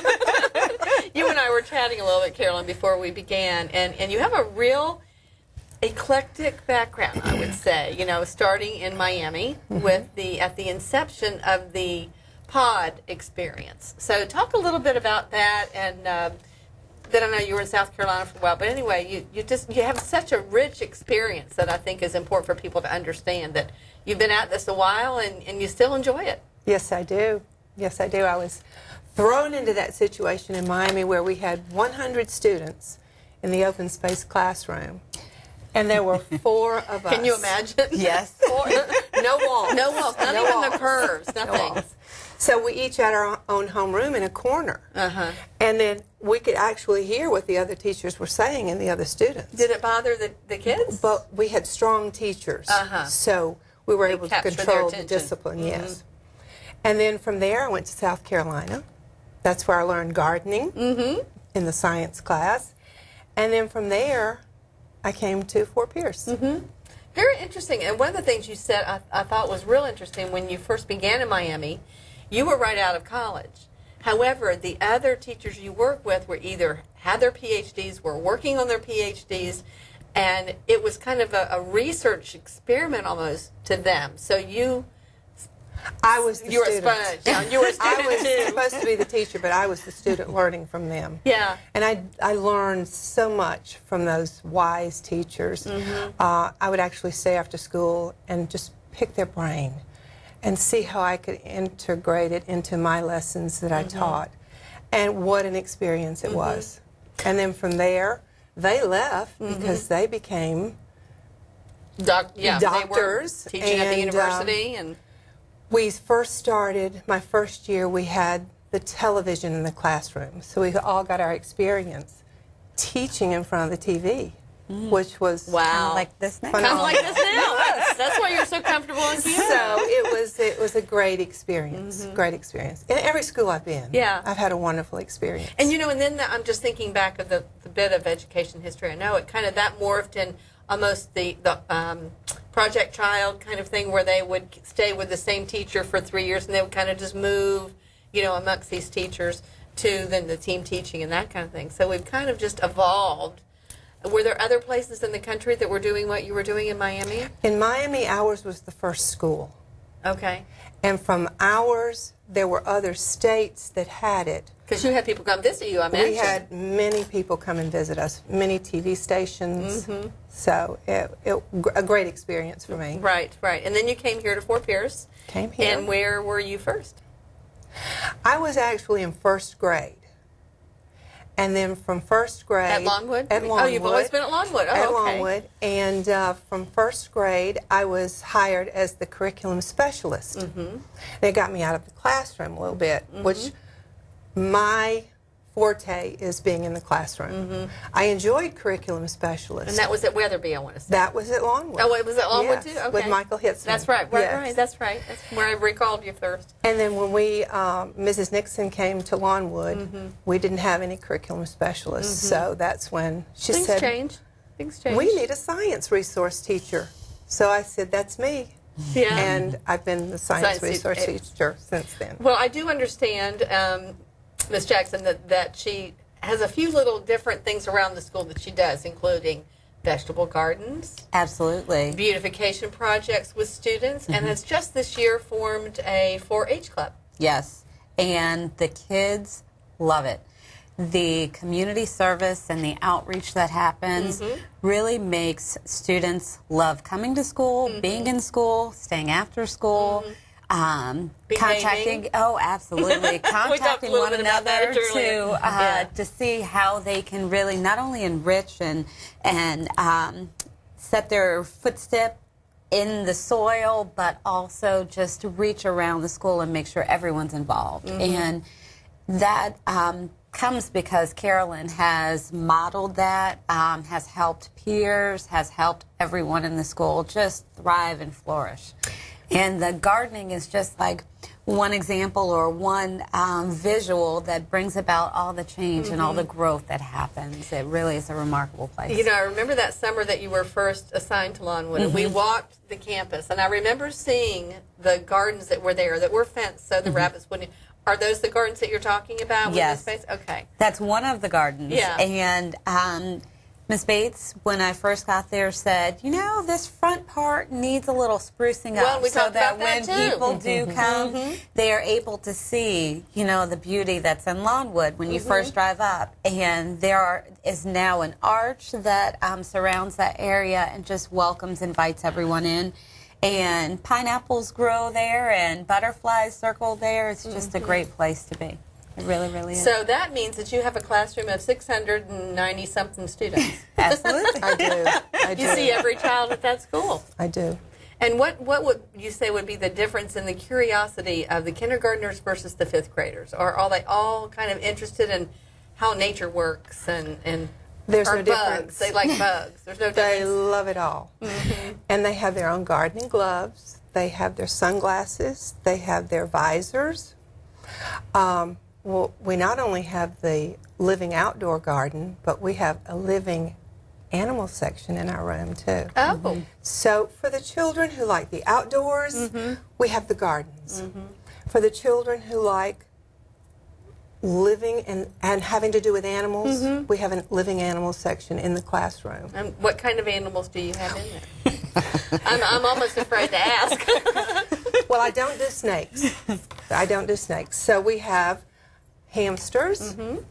Because if you had snakes, you wouldn't have them anymore. That the students get to take home with good behavior, and if they bring a letter from parents. We have a rosy tarantula. Okay. We have fish. We have a soft shell, a hard shell turtle. We have millipedes. Centipedes bite. Millipedes don't. Oh, okay. So we have that differentiation. We have huge snails. Do they climb up the sides of the they tank? do. Yeah. They do. Make that trail, that... Betta fish. And so far... Now, are all these either in, like obviously the turtles and the fish would be in water, and then cages for the other things, and the hamsters on their little... That's right. Yeah. And the students are so helpful because I can't take all of these home during the summer. So they help Or me. the holidays, or whatever. Or the weekend. Yeah, or the weekend. Yeah. and they go visiting. I pack their suitcase up and they go with the students. Oh, they're itinerant pets. Yes. And parents love that. They do. They do. And Millie the millipede is one of the favorites. And parents... Now, that's a caterpillar. I'm assuming it's a caterpillar. The Okay. millipede is, yes, it's a crawly little worm. Great, yeah. And I ask students, you know, how'd you earn this opportunity to be a pet sitter? And they talk about the responsible behavior and showing those pause expectations and how they have to care for each and every one of them. And all of those things are modeled in the class and talked about and connected. Everything is so connected there. Well, and also applied at home because, you know, if they're responsible with the pet, then they're responsible, hopefully that'll go over into like their homework and being at school on time and being in dress code and all of those other things that once you develop that that characteristic applies to everything. So there's some, I'm just almost afraid to ask some of the questions I want to ask you on air, but so what drives what you do with kids? Is it you want to spark their curiosity? You want to get them interested in natural science, or what really is at the end of the day what you really want them to take away from their experience with you? When they walk into my room, I want them to say, oh, wow, I want to learn about this. I want to learn about the planets. I want to learn about the scientific method. I want to learn about living things. I want to learn about physical science. And those are the 4 areas that I try to make hands-on in my classroom. One of the things I've developed this year also is that why stop in the classroom? There's a science kit made for every homeroom teacher that I've created. And they get to take this science kit home with them and do the experiment that's in the kit. And when they bring it back, they get their rewards. They have to do their scientific method from the kit. All the supplies are in there. And they take this home. They bring it back. I check it off. They share it with the class. And then they get rewarded. They get to go to the treasure chest. They get a science certificate. And so far they love it. In fact, they fight over it. I'm going to have to get more volunteers to help me pack the science kits because I need more than just one to send home with one homeroom. Right. I need at least 5. Now, when you were in the classroom, did you really focus on, you think you were kind of the natural curiosity of science? Or did you have a typical, regular, traditional classroom? I had a traditional classroom, but I did have my science centers set up in my classroom.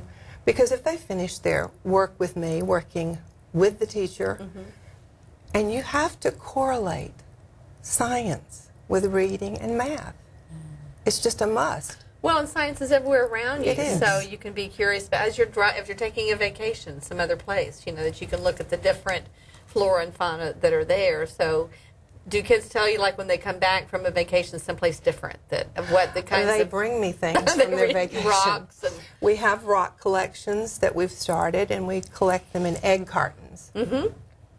So they're really turned on to that. So when people walk in my room as visitors and they say, "Why are you collecting all these eggs?" all I have to do is open it up, and they'll say, "Oh, this is what you're doing. These are not eggs. These are the rock collections from the students." Right. And then they get rewarded for that. Right.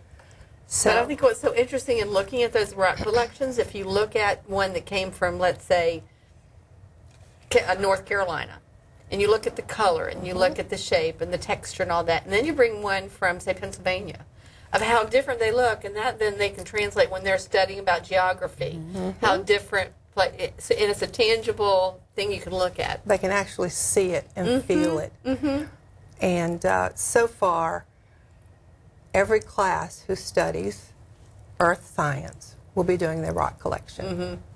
Right, right.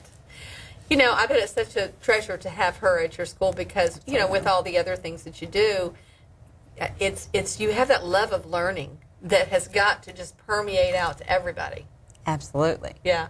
Teachers and students and parents and principals. Yes. When I first came to Lawnwood, my thought when I met Mrs. Bates was she puts Mrs. Frizzle to shame. That's right. Because when You're right. I walk into her classroom, I never know who I'm going to encounter. And whether it's the green hair that greets the students with what topic is going to be discovered, or whether it's just the words that invite that natural curiosity, Mrs. Frizzle, in the form of Mrs. Bates, really truly comes AKA, alive. right. Absolutely, absolutely. And we do have some pictures that go along that way, don't we? I have been Mrs. Frizzle. Have you been Mrs. Frizzle? Yes, oh, yes. Green hair and everything? Green hair and everything. Now, is it a wig or do you actually color your hair? I start coloring. collecting my wigs at the beginning of school, especially around Halloween. You can find all that's sorts true, of wigs.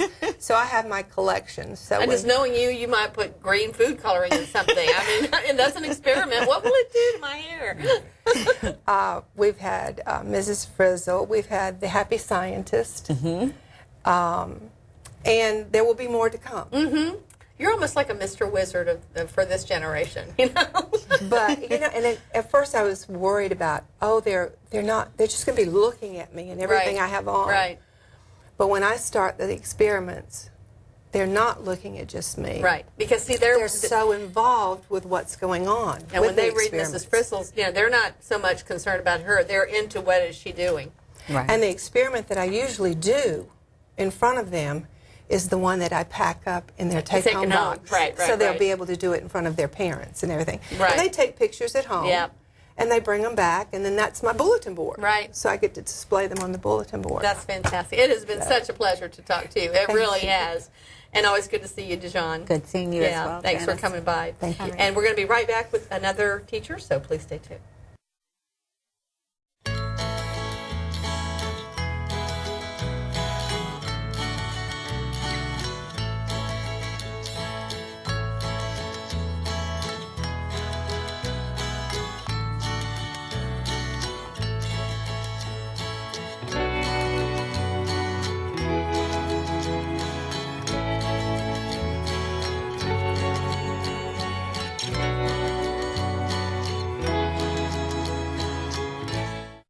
And welcome back. And now from Westgate KA School, we have another St. Lucie County native, Easter Weathers, who is teaching third grade at Westgate KA School. Yes. And is that correct? Yes. Okay. And your principal, Bob Cramner, thanks to both of you again for giving us your time.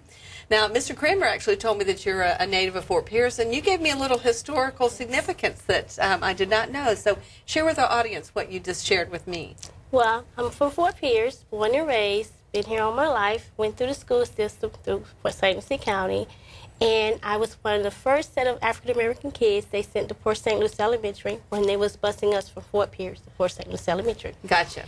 And what school did you attend before you went to Port St. Lucie Elementary? I attended Means Court. Oh, okay. So you're back home right here. We've got some real history here. Absolutely, we Yes. do. We do. So, did you feel different? I mean, did you feel like you were special? Probably because you were chosen. At that time, we were just You were worried just about kids. going to school. Yeah. Right? Even though it was more things going on, but we really didn't pay that any attention. Well, you were young. You were and we were children. young, and the teachers down there were so nice, and they were just like a loving family. Well, and it was And it a was, family because yes. you all came together from different places and different Right. schools, and it was quite an experiment, Yes. and quite because we're under a court order, and but you are really walking history for St. Lucie County, and I did not know that about you, so I bet you don't talk about that a whole lot, except for people that really know you, like your principal does. I don't. Yeah, well, but you had a great education, and I'm sure you had a pang of pain when they closed the school, but it was a necessary thing. So Again, you're walking history. Well, thank you for sharing that. Thank you. So tell us a little bit about you. You grew up in Fort Pierce. I grew up in Fort Pierce. And did you always want to be a teacher? I did. Did you? That's great. I knew from third grade, which was Port St. Louis Elementary. We used to have these little career booklets back then when we were in third grade, and they had a bunch of careers in the booklet, and from that point on, I knew I wanted to be a teacher. We know it's interesting. You still do that today because you have Career Day at your school, where you have all different kind of people. You have firemen and attorneys and people like me, come in and read to kids and talk about careers. So we're still replicating what you did back then. So did you always want to be in element? You're in third grade now, and so you've been teaching how many years, Easter? I've been teaching. This is my 16th year teaching. Your 13th year. 16th year. Always elementary level. Yes. Always third grade. No, first I taught first grade and then kindergarten, and then I've been teaching for the last 10 years, third grade. Which is about how long you've been here, I guess? Maybe a little longer than that? Who, me? I've been here since '87. Oh, I didn't realize that. Oh, yeah. Oh, okay. Matter of fact, I met Easter in '94. Okay. Yeah. So you must have been a student then, maybe? No, I was an aide then. You were an aide there, okay. At which school? Garden City Elementary. At Garden City. And that's where you were at Garden City at the time? I was assistant principal at Garden City. Is that right? I didn't know you had that history here. Yep. We'll have to talk about that later. You're both walking history here. And my first job was at Port St. Lucie Elementary. Isn't that in something? the county, yeah. I wonder if there were still some of the teachers that that Easter might remember that when you were there. Oh, probably. Don't know. We'll have to have that discussion off camera sometime. Okay. Yeah. So for your classroom, Easter, third grade is such a pivotal grade. And if I sense you, I think you want to make the students feel comfortable, not be stressed about FCAT being such a pivotal thing. Am I reading you correctly on that? Because I've been in your classroom. You're right. And so what are the kind of things that you do to ensure that they're confident? I just make sure that I'm well and I'm able to be there every day. And I make sure that they know, no matter what, I'm going to be here. And I would just want you to be comfortable. And they know they can come to me with anything and we can talk about it. And if it takes me coming in the morning helping one of them, I can do that. If it takes me coming home in the afternoon helping them, I do that. I can send, and I do send as much as materials as I possibly can to them so they'll be prepared to help them. Do you find when they do come to talk to you about issues that it's as much academics as social issues? Maybe a problem with a friend or a problem at home. Do you find that, because you seem to be a very nurturing kind of person? In third grade, it's half and half. Yes. So you have to have that spirit in you to be able to help children. Right. And I just let them know that Monday through Fridays, this is we're home. We're one big happy family. Oh, that's great. I'm mom, I'm dad, I'm grandpa, granddad, whatever you want me to be. Right. Well, Mr. Kramer, when you walk into Easter's classroom, what do you see? What do you always, you can always depend on when you go visit her classroom? Well, the first thing you're going to see is all the students are engaged. That's always one of Easter's trademarks. And it's always in purposeful tasks, whether it's using technology or whether it's using standard materials. The kids understand not only what they're doing, but why they're doing it, why it's important, and they can tell you all this. So it is really wonderful experience to walk into her classroom. In addition to that, that nurturing feeling that you talk about is always there. It is always kind of like a calm, peaceful atmosphere where you have this underlay of learning going on. It's really a marvelous experience. What do you like the most about teaching, just in general? The kids. The family environment. And knowing them. Now, how long have you been at Westgate? 7 years. 7 years? Yeah, okay. 7 years. So you've had students who have been in your class, have gone through 8th grade. So that's 5 years right there. So do you kind of follow them as then they go on to whatever high school they go to? Yes, I do. I keep in touch with them. Yeah, and they keep in touch with you. Yes. Do you see them out and about in the community? Yes, I do. I hear that a lot from Yes. teachers. They'll say that let's say they're at a restaurant and some young person's in high school and they're working in the evenings or something like that. They'll come up and greet you. Yes. Do you always recognize they change so much as they grow? Believe it or not, I do. Do you? I just had this conversation today with them. I told them today, I may forget your name, but I will never forget your face. And you'll probably never forget the And I kind will of never child. forget them. Right. And you have those experiences, I'm too, Oh, being here as long absolutely. as you have been. Yeah, I can go very few places without running into a student or a parent of a student or something along those lines. You're Right. absolutely right. Right. So when you're working with these children, they come to you, they're 8 going on 9 years old, I guess, thereabouts. Again, going back to 3rd grade being such a pivotal grade. As you work with them through the school year, and you know, since you've taught kindergarten and 1st grade, you kind of know, you expect what product you're going to get. What's the most important thing you want to instill in your students? Obviously, they've got to have their reading comprehension and all that kind of thing. But what else is important to you? I instill in them that reading is fundamental. You have to read in everything, every place you go, whatever you do, you're going to have to be able to read. And that is the most important thing that you need to do, is to be able to read. And read all kinds of and read things. all kind of different genres and magazines, signs. When you're traveling, I'll tell them, read the signs on the road. Oh, that's an interesting thought. You need to know where you're going, which direction you're going in, And how to get there. and how to get there, And how to get home. They know that reading is fundamental, and Yeah. reading is definitely the core of everything. Well, you know, just saying that about the reference to roads with high school kids who sometimes, or even middle school, kind of lose that interest in learning. You've got to be able to read well, comprehend to pass your driver's license test. And that's something important to them. You know, yeah. so that I've never thought about using that as a carrot to kids, that you've got to learn that. How about mathematics? What are the kind of things that you're working on in 3rd grade now? Now we're working with multiplication and division. Okay. Is that So they're still learning a the basics. rote kind of Yes, memorization yes. and learning their times tables and all Yes. that? And do they enjoy that? They're enjoying it. They've gotten it better now, so they're enjoying it better now. Okay. Because at first it was a little hard for them. But I tell them, you have to know math too. I mean, well, that's true. You got to know how to math. Because if you don't, when you go to the store, you're going to be like, okay, what do I do next? Right. You got to be able to add, multiply, subtract, and divide. 'Cause you And never make sure know. they give you the right change. Right. You never know when you're going to need it. Absolutely. What are some of the maybe special things you do in your classroom? I know I've come in and read during your Colt days or your Westgate days. What are some of the other kind of special things that you do in your classroom? We do Grandparents' Day. Uh-huh. I have an open door policy. So if my parents need me, they know that they can come in either before school or after school or even on my planning time. The kids, the same with them. I have an open door policy. If you don't want to eat lunch with the kids, you can eat lunch with me. We can talk and do whatever we need to do. I just have an open door policy. They can talk to me about anything, and basically we have Grandparents' Day. We do different projects. I give them. don't if forget they your don't have Thanksgiving it. feast. Come on. I was waiting for that one because I We have knew Golden about it. Corral come in every year, November. We do a feast, a big feast. They pay $5 and they eat Thanksgiving as a family, all Right. of us together in the pod. And what else? We have Christmas parties. We have FCAT celebration. That's a big thing for them. When we get the results back in May, whether they passed or not, they still can celebrate. Absolutely. Well, they've achieved just by taking the test and living through it. Yeah, that's true. That's true. Yeah.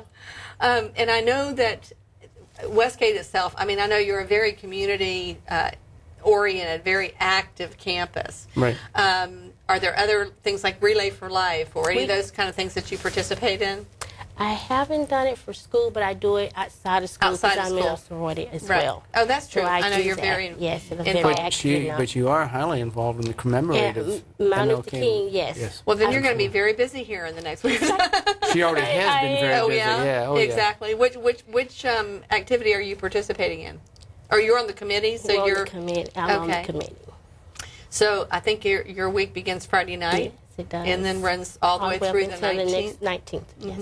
Will you be in the parade? Or Yes. you? Oh, yes. Okay. Because, we videotape the parade, so wave to us when you go by. Okay.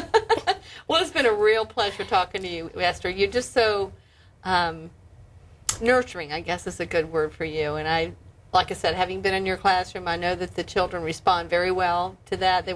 It seems, what I remember about them is they were curious. They were just really curious, but comfortably curious. So that has to come from the level of confidence you give them to ask questions. Thank you. You know, there's no bad questions. So, and I know you feel very fortunate that she's on your staff. She's a great teacher, and like I said, her love of being a teacher just shows every day, and that's phenomenal. Yeah. You know, you just can't find a whole lot of people that want to do that. And I've watched her grow from an aide to a teacher, and now a veteran teacher, team leader. It's been great. It's been a marvelous experience. What I really like that you said is you have an open door policy anytime, because you know, you may be an extra parent to some children. You know that you. Most definitely. Exactly. Okay. Well, thanks again. Congratulations to you for representing Westgate. I mean, you got a fabulous staff, and it's a real honor for you to represent them. So, congratulations to you. Thank you. Thank you. Thank you. Thank you too. And we're going to be right back with another teacher. So please stay tuned.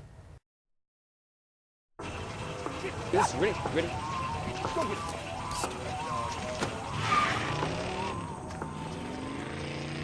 Oh, come on, Randy.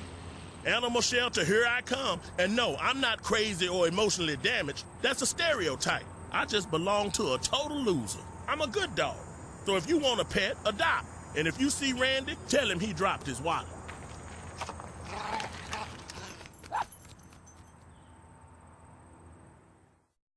And welcome back. We now have with us from Manatee Academy K-8 School, Vincent Scotto, who is a 5th grade teacher. That's correct. And Lillian Beauchamp, principal. So thanks to both of you for giving us your time this evening. Appreciate your coming by. 5th grade. So what's important to learn in 5th grade? How to survive in the future, really. Yeah. I guess one of the things that I tell the children the most is right now you need to learn things that will prepare you for the future that we don't know exists yet. Oh. So the biggest part is learning how to learn, and also really it's more about knowing how to solve problems that don't exist yet. Okay. So I teach a lot of science and math, and most of science is, well, why did that happen? Right, exactly. So, they spend a lot of time just figuring things out. And What's then, the root cause of that problem or issue? Right, right. Well, So- good. Well, tell us a little bit about Vincent Scotto. And are you from this area? Did you go to school around here, or? No, I actually grew up in Pennsylvania near Pittsburgh. Those Okay. Steelers.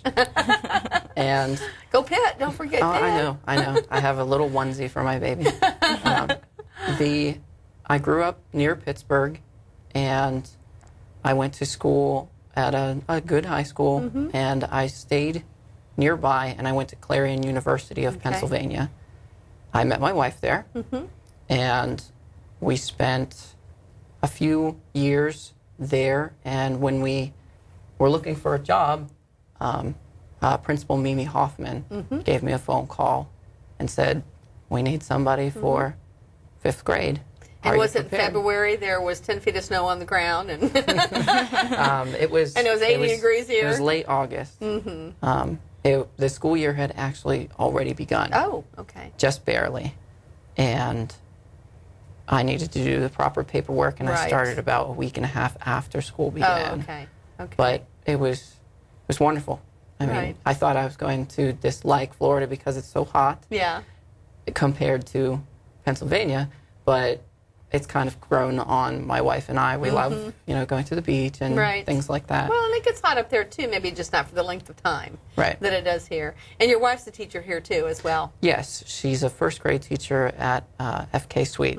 So you And- are dedicated to the kids in our community. Absolutely. That's great. Did you always know you wanted to be a teacher, Vincent? Was it something that kind of grew on you as you were in college? There's a story there, I can tell. It's a pretty big one. I'll keep it short, but I started working in my church's daycare in 7th grade. Oh. And I knew that I was really good with kids, but in traditional school, there isn't a place for people to do well with social things. So I really wasn't successful in high school very much. And not until much later through high school did I discover I wanted to go to college to be a teacher. Oh. Because I was actually told by my guidance counselor that people like me don't go to college. So it was kind of Proving a her stick wrong. it to her. Yeah, proving her And, wrong. Not only you went to college, but you'll be teaching people who will go to college. Right, right. So That's great. And so was your job at Manatee then, your first job there, 5th grade as well? yes, I was hired to teach 5th grade math and science, and throughout my time there have been changes with things. So I've also taught social studies, and right now I'm response to intervention tier 2 teacher. Because I know I've been in your classroom, and I can't remember exactly why, but maybe we were just videotaping that day. Multiple reasons. Multiple reasons. I've been involved with the reading council Right. Very heavily, and you came to my classroom as a guest reader as well. Oh, that's right. That's So, right. And that's always fun. It is. It's wonderful. Yeah, I love to do that kind of thing. So if you ever need anybody, you know, if you're in a pinch, give Well, me a it's coming call. up soon. So. Okay, put me on the list. What are the other kind of things, Ms. Beauchamp, that Vincent, I know he gives a lot of his time there, that he does for your school. He is wonderful. I can't say enough about Vince. He knows that. Vince is the team leader, so he is the department chair essentially for the 7 teachers that we have in 5th grade. And he is a very big proponent of Kids at Hope. And just in listening to his story about why he became a teacher Right. is exactly the right person who is a Kids at Hope Exactly. person. And he's been extensively trained with Rick Miller, and he's going to another training with Rick Miller in another week or so with the Children's Council. So he's just a children's advocate. He worked with after-school tutoring last year. He came to me and he said, I really want to help students. We know there's a need. What can I do? And Vince was the person to coordinate it, and stayed and volunteered, and just an all-around great teacher. And when you said he's the team leader, I wanted to say the team leader or grade. He's the grade group chair. Grade group Yes. chair. How many years have you been teaching? This is my 4th year. He's already a grade chair. That shows, number one, Absolutely. leadership, and exemplified by coming to you and saying, here's a need, what can I do to match it and to fill it?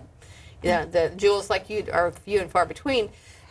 And I guess we should thank your teacher for telling you that you weren't college material, because it may not have pushed you as much as it did.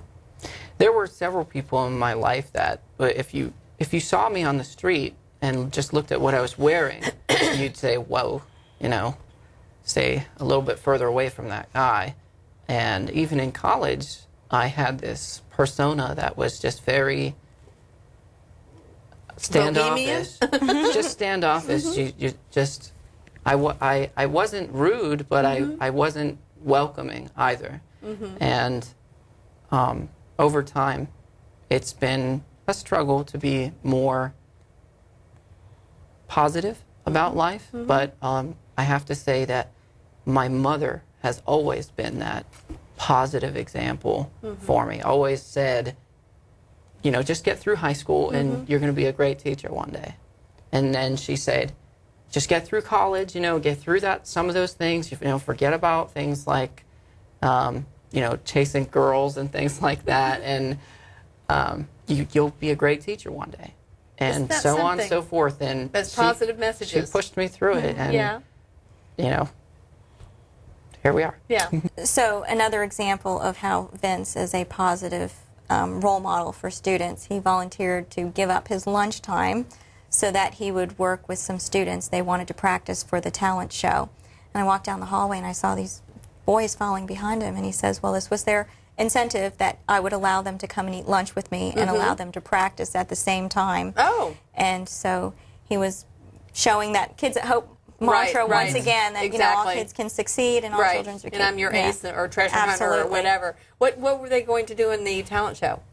Well, I mean, it's kind of hard to practice stuff at lunch. At the time, and it still is now, but at the time, it was very popular for the students to do a lot of dancing in the class, and they just loved to dance. It was their favorite thing to do. And anytime we would have a PBS event where they got to dance, every one of them had money just for that event. Right. Well, they all decided that they would like to organize a little thing where they would dance together and try out for the talent show. But they didn't live in the same neighborhood. Right. Several of their parents didn't have cars to drive them places. Right. So I said, okay, then part of this, what we're going to do is you can come at lunch. We'll eat lunch. We'll do a little bit of practice. I'll put the music up for you on the speakers. And I had mats on the floor that they could use to be a little safer. Yeah. Do a little dancing with your peanut butter and jelly. Yes. So, but they couldn't have asked for something better. But Right. at the same time, they would do amazing things for me in the regular academic areas Right. where maybe they were weaker, but they would try harder because they knew if they kept on trying real hard, they'd get to come at lunch Right. and practice There was their a dancing. reward at the end of Right. that. Right.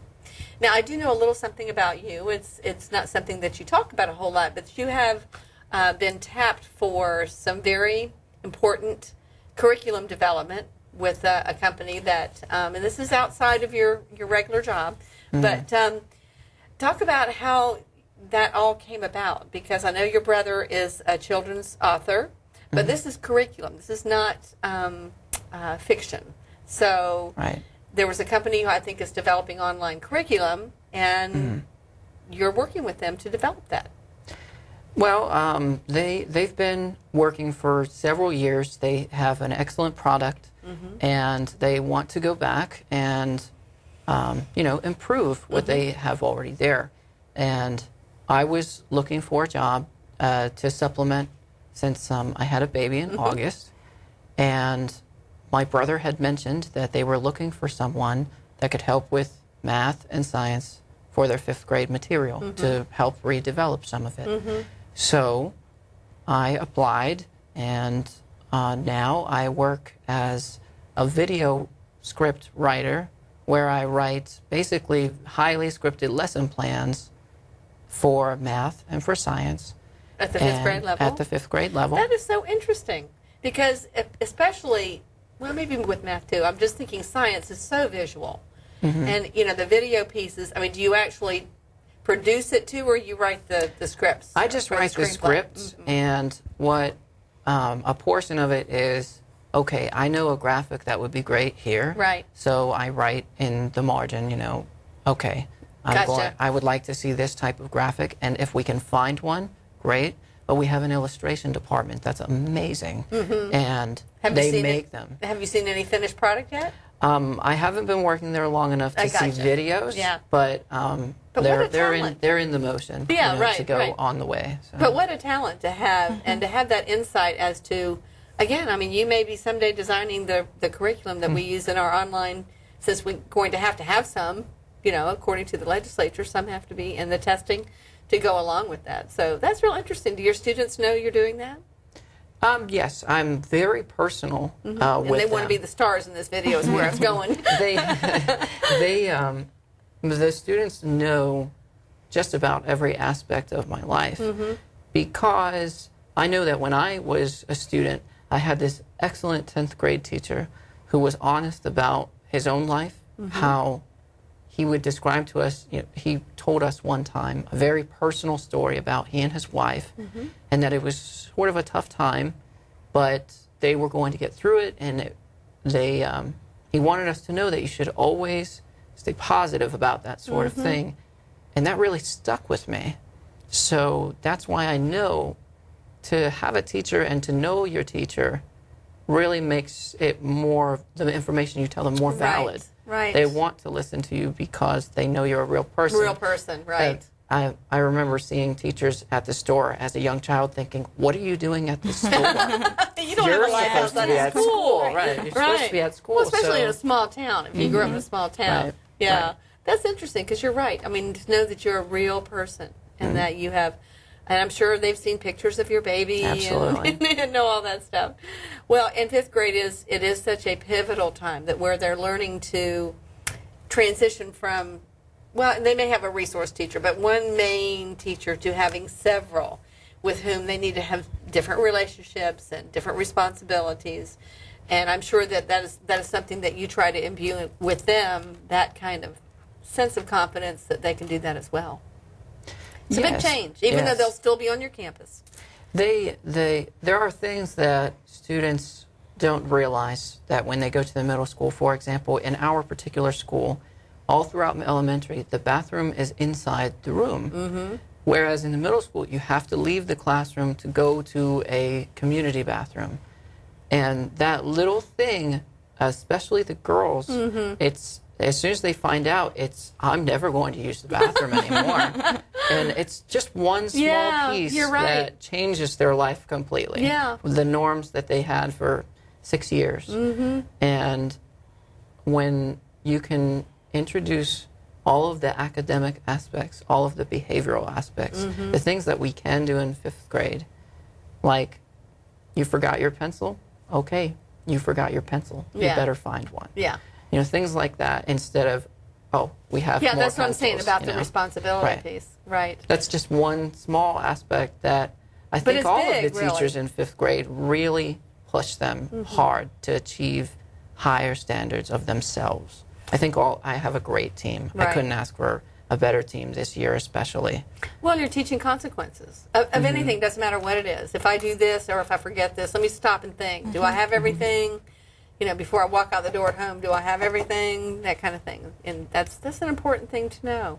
Well, it has really been a pleasure to talk to you and appreciate all that you are. You're such a fine young man, and I know that you're very fortunate to have him on your staff. Very fortunate. I know that you've worked a lot with the reading council in the past, and you're not able to spend as much time, so we didn't focus on that, but I know that maybe you'll circle back to that sometime, because it is, I think, such a unique program for our county, with having all kind of businesses come together, all schools come together, parents, families, district administrators, to that one day, and have reading be such the focus, and children benefit by it so much, I think.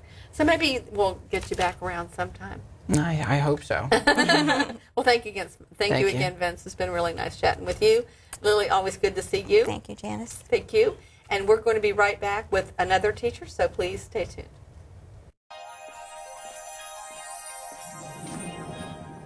Can you consent with me? Imagine what you'd see if every child had a book to read. 'Cause every kid across the nation deserves a book to read, and we can make it happen right now.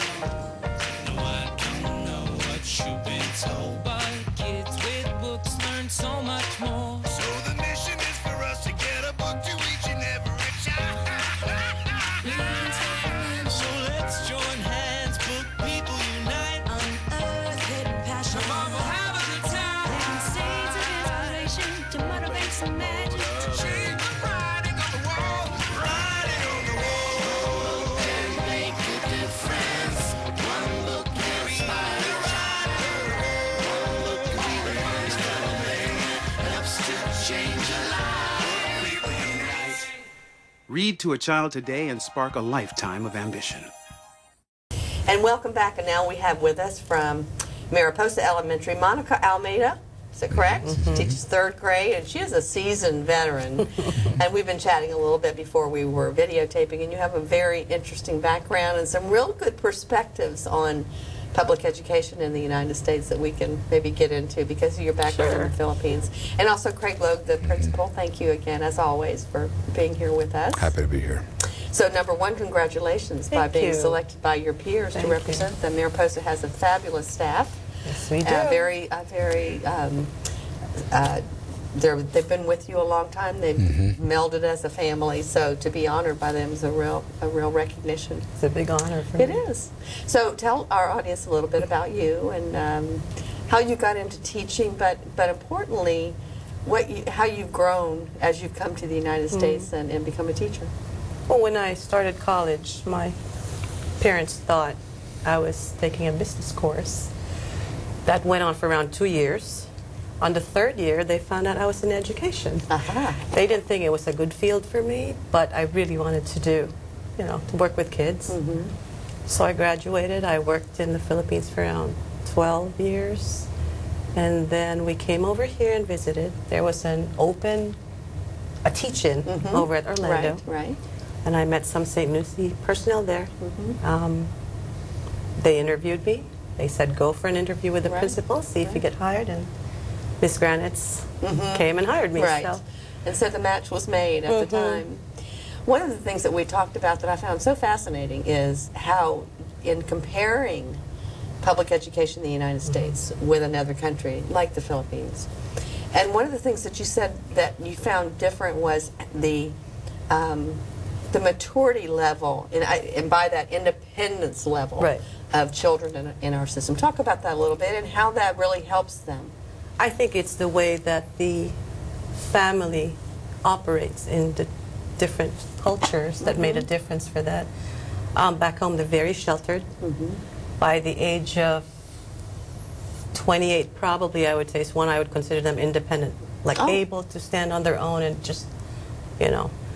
Here, when I started teaching here, I was in a 5th grade classroom, and they were just really independent, and they would speak their mind. And that was a big culture shock for me. And I had to actually go back to my principal and ask her for advice on how to deal with it, because I'm still thinking in my old box. Right. Did So you think it was disrespectful in a way? In the beginning, I thought it Yes. was. I really took offense to it. But she explained stuff. I saw more of the children, and I got to know them, and I understood it wasn't meant to be disrespectful. It's just that they are taught to speak their mind, and that could be a good thing, I think, you know, to stand up for yourself. Right. And it's, as you said earlier, it's not good versus bad. Neither It's one. just different. It's different. And because now in the Philippines, are all children able to go to public school? Is it the same kind of here, or is it more like No. we hear that those who are on the college track or the professional track, they continue in education? The private schools that you have to pay for are the children who usually go to college. Our public school system is very basic. It's not as good as the private school system. So when I came over here and I saw the public schools over here, I'm like, I'd rather go to a public school here than, well, put my children in a private school. Yeah. It's pretty good. I mean, and it's free. Well, and it's a more wide-ranging preparation. Right. Pardon me. Mr. Logue, what do you see when you go in Miss Almeida's classroom?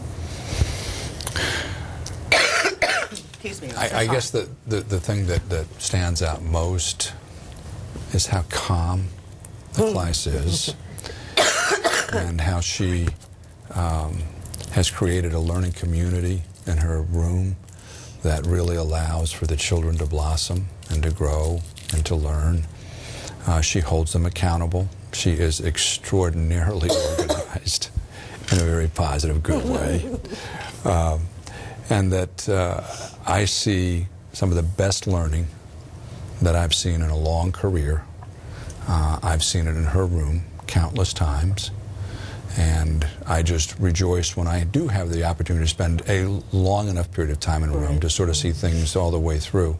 And the children speak volumes of their teacher, but they speak volumes of just what they're learning, and they enjoy being in Mrs. Almeida's class. We're so lucky to have her at our school. I know, as a principal, I've said that about a lot of our teachers, and so have other principals said that about their teachers. But with Mrs. Almeida, what we've gotten is somebody who is a consummate professional, who is always searching for the better way to educate our children.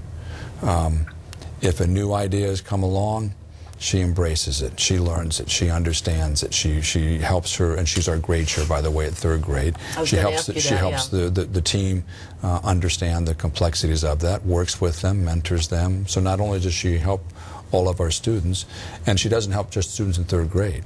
As grade chair and as a person who has started reading nights a number of years ago on a Friday night of each of our 5 times during the year, we bring in mini grades that come out and learn why reading can be fun, how we as parents or parents can help their children. And we've had all types of things, from the astronomers from IRSC come out and we watch the stars and the moon. And So the family reading nights that I get stuff for Lucy Link, you're the one who began that. She's the one that started the whole thing. It's so fun. And I've gotten those from you. Innovativeness also that is so wonderful. Yeah. And I know that it's great that you have that perspective, though. I think that's an added asset that Miss Almeida has, of knowing the benefits of creating that independent thinker, but also working closely with families. So you see the value of both. Because I know you talked about how you work with parents, particularly in our culture. Their parents may be working 2 jobs just to keep up, that there may be a lot of time that the child is by themselves, that you help parents learn how to use the valuable time they have to help their child. What are some of the kind of things that you help them learn how to do? Like that family reading night. I didn't realize that I should have recognized your name. Well, we do that for all our parents, and for them to come in and just enjoy an hour and a half with us. We give them some tools to help their children with in reading, and then we do a little fun activity so they can spend time with their children. Because usually if the kids get home, parents are busy. Right. They don't really see their parents. This is one-on-one time with their parents, FaceTime. We also we invite them into our classrooms. And I find that you have to be up close and personal in order for them to respond to you. You can't just send out a blanket invite and expect them to come. You call them, show them they're welcome, and they will be more responsive. 3rd grade we look at as such a pivotal grade. I mean, it's the one we look at, oh my gosh, that's the beginning of FCAT. But to dispel a popular opinion that you really teach to the test, there are very, very well-defined standards of how what information is presented to students that they have to learn. So as you as the 3rd grade teacher, knowing the pressure that's on them, what are the skills that you want to make sure for the beginning of the year? Now, they've probably been, surely at your school, well prepared by 2nd grade teachers to enter 3rd grade. And so they're starting some of those comprehension skills and independent thinking skills. What are the kind of things that you want to make sure that the children take away at the end of the year that you really look for? And if you see one child's maybe lacking a little bit in that comprehension or application, that you really work on? I think when they come from 2nd, it's a big jump in terms of maturity for the kids. The expectations in 3rd are way different from 2nd. And no matter how great a 2nd grade teacher you are, they will not be there when they get to you in 3rd. So in the beginning, a lot of it is teaching them to be independent thinkers. They will want to come to me and say, I don't get this, I don't understand it. And you have to show them that they need to work through it. And especially in math, I think that's where a lot of them are growing. I see from August till today, I see them more challenged by all the work we're doing rather than sitting there and waiting for me to give them an explanation. Well, that's good. Particularly with your background in a country that you grew up not being independent, that you were driven, so the childhood of your youth, your early. She's a pro at when the children have a question. And they love to come in and say, now, Miss Amita, how do I do this? What do I do this? And she always comes back with another question. What do you think? And they then begin to get that look on their face. And it's interesting to see the transformation from the beginning of school in August to where we are right now in January, where they really don't ask those questions anymore because they already know what Miss Almeida is going to say. So when they come up and have a conversation, they've already done a lot of talking with their peers, research on their own, and that really is what we want. And these are young children who are performing very well in her class. Absolutely. What drew you to teaching? I mean, you said at the very beginning that the children.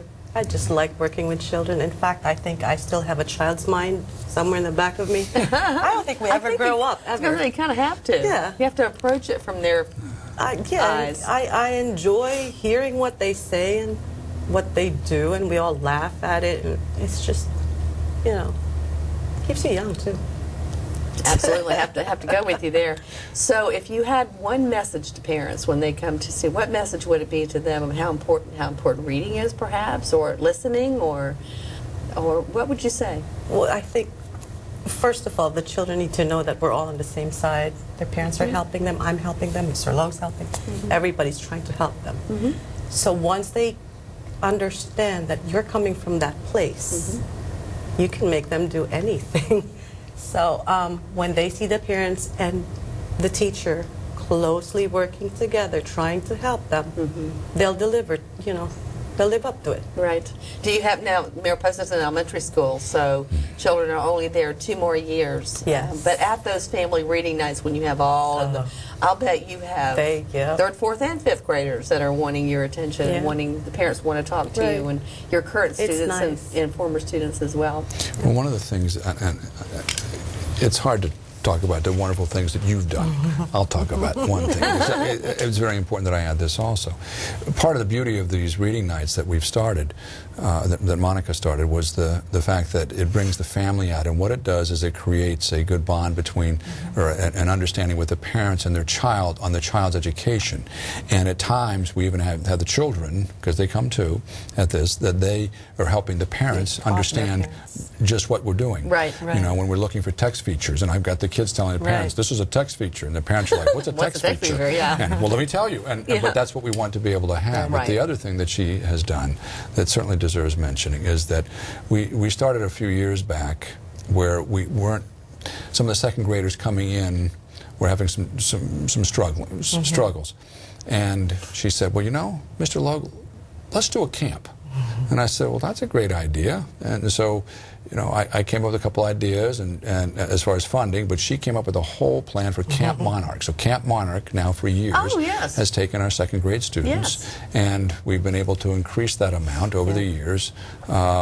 The district has also helped with bringing some 2nd graders, offering them a summer program. But we found it particularly helpful for our students. Ones that were having some difficulty in 2nd grade are off to a much better start in 3rd grade, thanks to what Mrs. Almeida has come up with. It's early childhood intervention. I mean, a Monarch being the butterfly, which is your school's banner, but it's that, and I'm sure that the early childhood programs that we've had in St. Lucie County over the last couple of years, that you're going to start seeing those benefits in a couple of years of the students, the children who have had VPK. VPK in some of the more early childhood interventions. So I know that's going to make a big difference. So it's been a real pleasure to get to know you and talk to you. Yeah, just what an asset and a gem to have at your school, because you bring in so many, you know, although you've been here for, I think this is your 12th year. Still learning, though. Well, we all are. If you're not, you're backing up.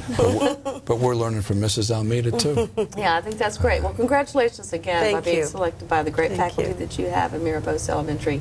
Thank you, and good luck to you. Thank you. Thank you. We're going to be right back with another teacher, so please stay tuned. It's time to join forces. Get energized. And fuel up right.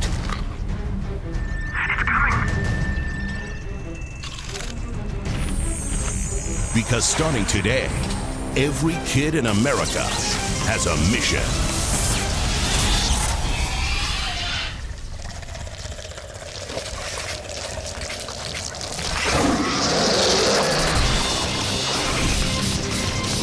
Bring out the action hero in you.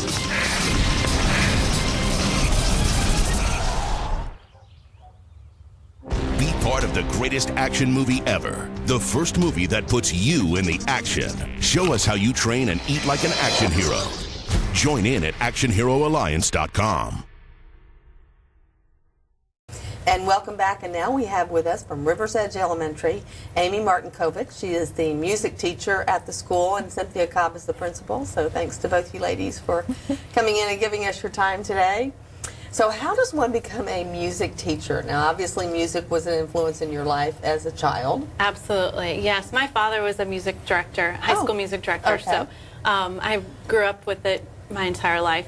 But then I went to college to be a music teacher, so I majored in music education. And where did you go to school? Millikan University, very small school in central Illinois. Oh, okay, all right. Now, as a child, obviously you were influenced by your family as well as school, you know, and your love of music. But did you really develop that want to be a teacher so much early, or was that kind of just, you kind of fell into it because that's what your father did? Well, my entire life I kind of fought that feeling. Interesting. Because my entire family are educators. My grandfather was a superintendent, my grandmother was an English teacher, my my great uncle was a superintendent, so I kind of fought that all along. Understandable. I majored in music education because I knew maybe eventually I wanted to teach, but I actually wanted to perform. My first year, I took a teaching job after my first year, after my senior year of college, just to try it out, and I loved it. Great. And I haven't looked back since. So now, do you perform locally as well? No. Or, I mean, just in my church. Just okay. Singing in the church. But have you had experience in the past before you began teaching?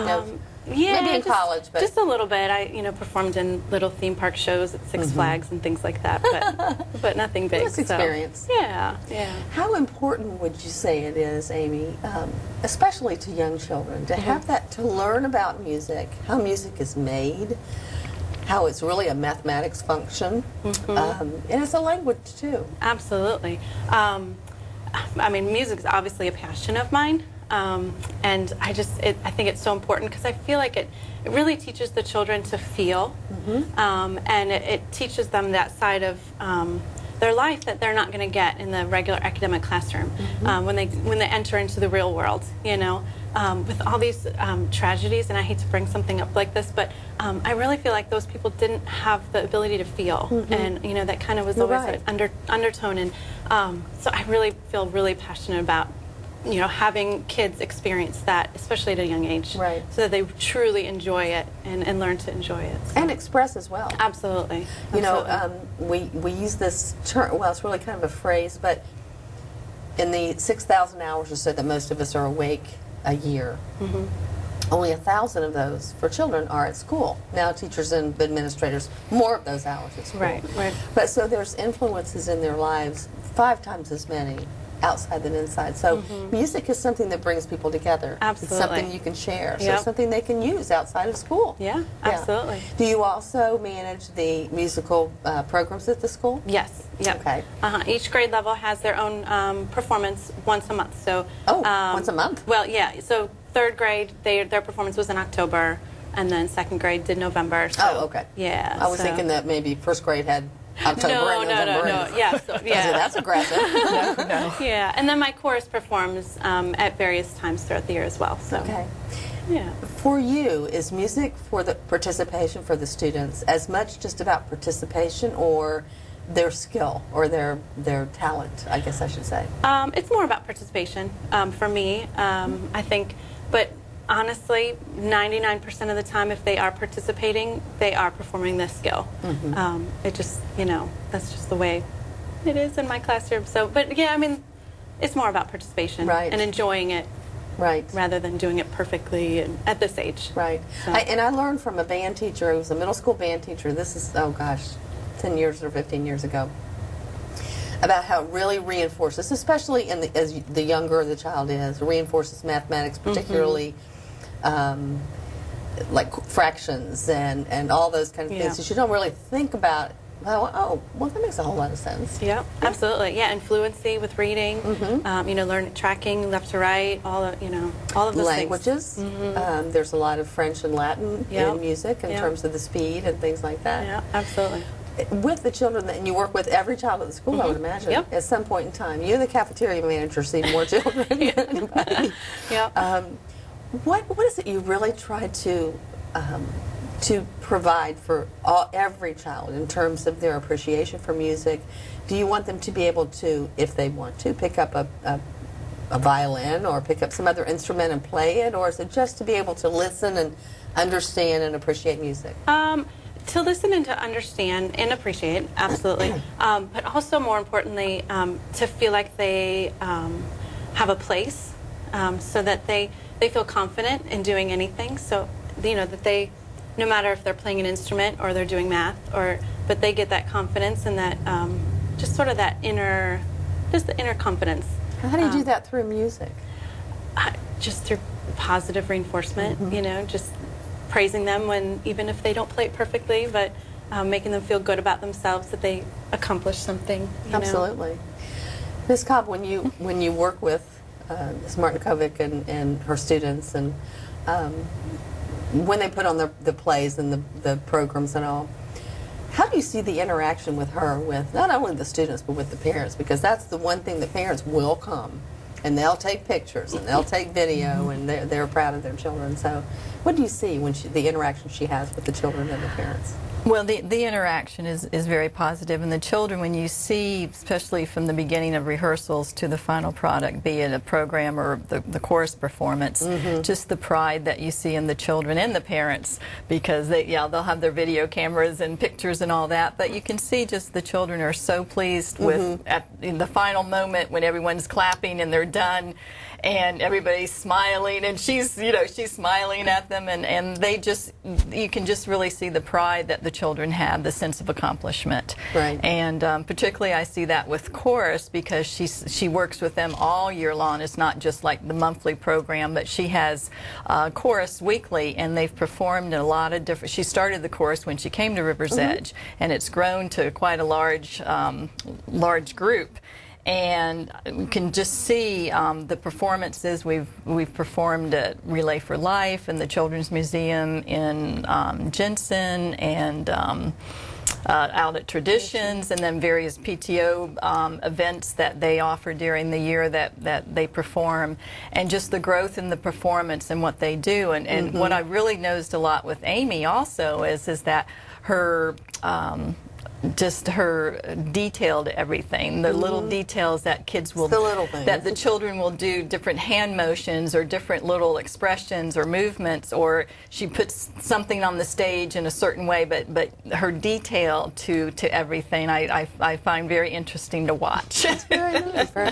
You know, I remember, and I believe it was you were managing the singing group when the Red Caterpillar or whatever, the big guy on the when stage. we had the Hungry Caterpillar. The Hungry Caterpillar, yes. and I believe it was kindergartners singing. I can't remember for sure, but maybe not. Don't remember that. That was been a couple of years ago. Yeah, that was a few years ago. So, now have there been any of your students? And first, how long have you been at River's Edge? This is just my second year. Oh, at River's well, Edge. then it was before she was there. Yeah.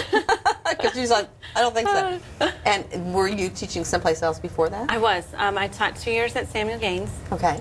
And then I taught 1 year at South Bend, the 1 year that it was open. Okay. And then before that, I did 6 years at Royal Palm Beach High School down in Palm Beach County. Okay. And then 2 years in Illinois, at a high school in Central Illinois. Okay. So you have some years of experience Yeah. and different grade levels and different things. Yep.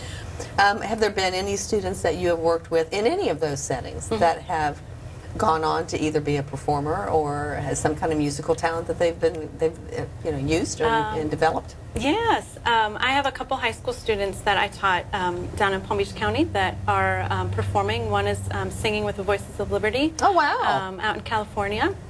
And one is performing with a dance group based out of New York. So, yeah, and I've got a few that must be exciting. Yeah. And yeah, I will it's very bet you, exciting. when you were teaching high school, if that was a couple years out of college, you're very young looking, so I'm sure that they thought you were one of them. Yes. Yep. Especially when you went on the road to other schools or other things like that. Yes. What you mentioned that the enjoyment and the understanding of music. When students or when you're working with them, we talk about when the light bulb comes on, when students are learning and teachers, seasoned professionals can tell. What is it that you're looking for that you can tell that they really are understanding how to follow the music, not necessarily read it, fluently? Right. Is there a time that you can, because they're watching the music, can you really tell? Oh, yeah. Yeah, you can. And you see their eyes light up. You see them go, oh, I get it, kind of so. And it's really, I love watching even, our ESC kids that come in and when they get it, I love that, or when we've got some ESOL kids that just come, they don't speak any English, and they're picking up instruments and their eyes light up, because they understand it. Sure, so, music is universal. Absolutely, yeah. Well, and speaking of ESOL, do you do any musical performances in Spanish? Not this year, we haven't yet, but yes, I have in years past, yeah. And absolutely. that's fun to be able to, even for the English-speaking children, because they're Absolutely. just memorizing the sound. Right. I mean, they may not We even did know. one Christmas Carol when we sang at the nursing home. Yes, we did. We did Feliz She took a Navidad. group to the nursing Like home Feliz this year. Navidad or something Yeah, like we that. did, yep. Jose Feliciano Yep. song. But she had the chorus go to the nursing home this year, and it was very wonderful for the people that lived at the nursing home. You could see that they were very entertained, and just it was nice to see the children interact with them. And the children probably enjoyed it too. Absolutely. Especially if their grandparents aren't around or anything like that. Yep. Are there any goals that you've set for yourself that you haven't, that you're still wanting to, I mean, would you like to add more plays or something like that, or kind of where are you? Yeah. I mean, I would like to obviously do more performances and get the kids out there more often, because they're working really hard, and I want everyone to see it. So, yeah, Well, absolutely. She's always looking for where the chorus can perform, and that we've had a few venues that haven't worked out this year, that they don't do it anymore or whatever, but she's always looking out in the community for the chorus to go out and perform somewhere. Well, this is an open invitation for anyone who's watching. If they want a wonderful performance group to come to, they're the place to contact you at Rivers Edge Elementary. So it's been a real pleasure to get to know you. Thank you. Yeah, I imagine it's a fun group at Rivers Edge. I mean, you have a very close-knit, a very stable teaching staff over there. So they know what they're doing. Yep. So, well, thank you for taking the time to come in. Thanks for having me. Appreciate that. Yep. And always good to see you. Appreciate the time that you come in. We were just talking. We've done this so many times together. I can't believe how many years. I know. Well, thanks again. And we're going to be right back with another teacher, so please stay tuned.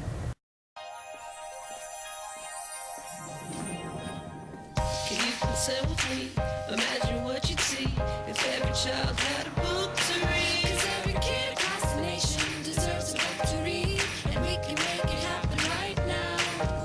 No, I don't know what you've been told, but kids with books learn so much more. So the mission is for us to get a book to each and every child. So let's join hands, book people unite. Unearth hidden passion. Come on, we'll have a good time. Planting seeds of inspiration to motivate some magic. To change the writing on the wall, writing on the wall. Can make a difference. One book can inspire a child. One book can be the first little thing that helps to change a life. People unite. Read to a child today and spark a lifetime of ambition. And welcome back. And now we have with us from Northport K-8 School, Jennifer Carey, who is a native of Fort Pierce, and we'll talk about that a little bit, and also Glenn Restay, her principal. So good to see you, and thanks to the both of you for giving us your time today. Thank you for having us. And Jennifer comes from a line of educators. Your sister was Teacher of the Year a couple years ago at Lakewood Park, Anna, and your mom, Sharon, has been a teacher here as well. And everybody knows Tom, so you come from a great heritage, so thanks for being here. Well, you're welcome. Thank you. Yes, now you're a speech pathologist, but tell our audience a little bit, share with them your heritage here. You went to Lincoln Park Academy. Okay. I grew up in Fort Pierce, and I went to Lincoln Park Academy for high school. Graduated, enjoyed my time here, and went to college and moved away and decided to come back to Fort Pierce. Well, now the moved away, you kind of glossed over some exciting pieces there. That moved away. She went to Germany for 3.5 years. And talk about what you did there. I went to Germany and worked for the Department of Defense Schools. Your husband was in the military, so that's, yeah. And as a military spouse, you can apply to get a position as a local hire at a Department of Defense school.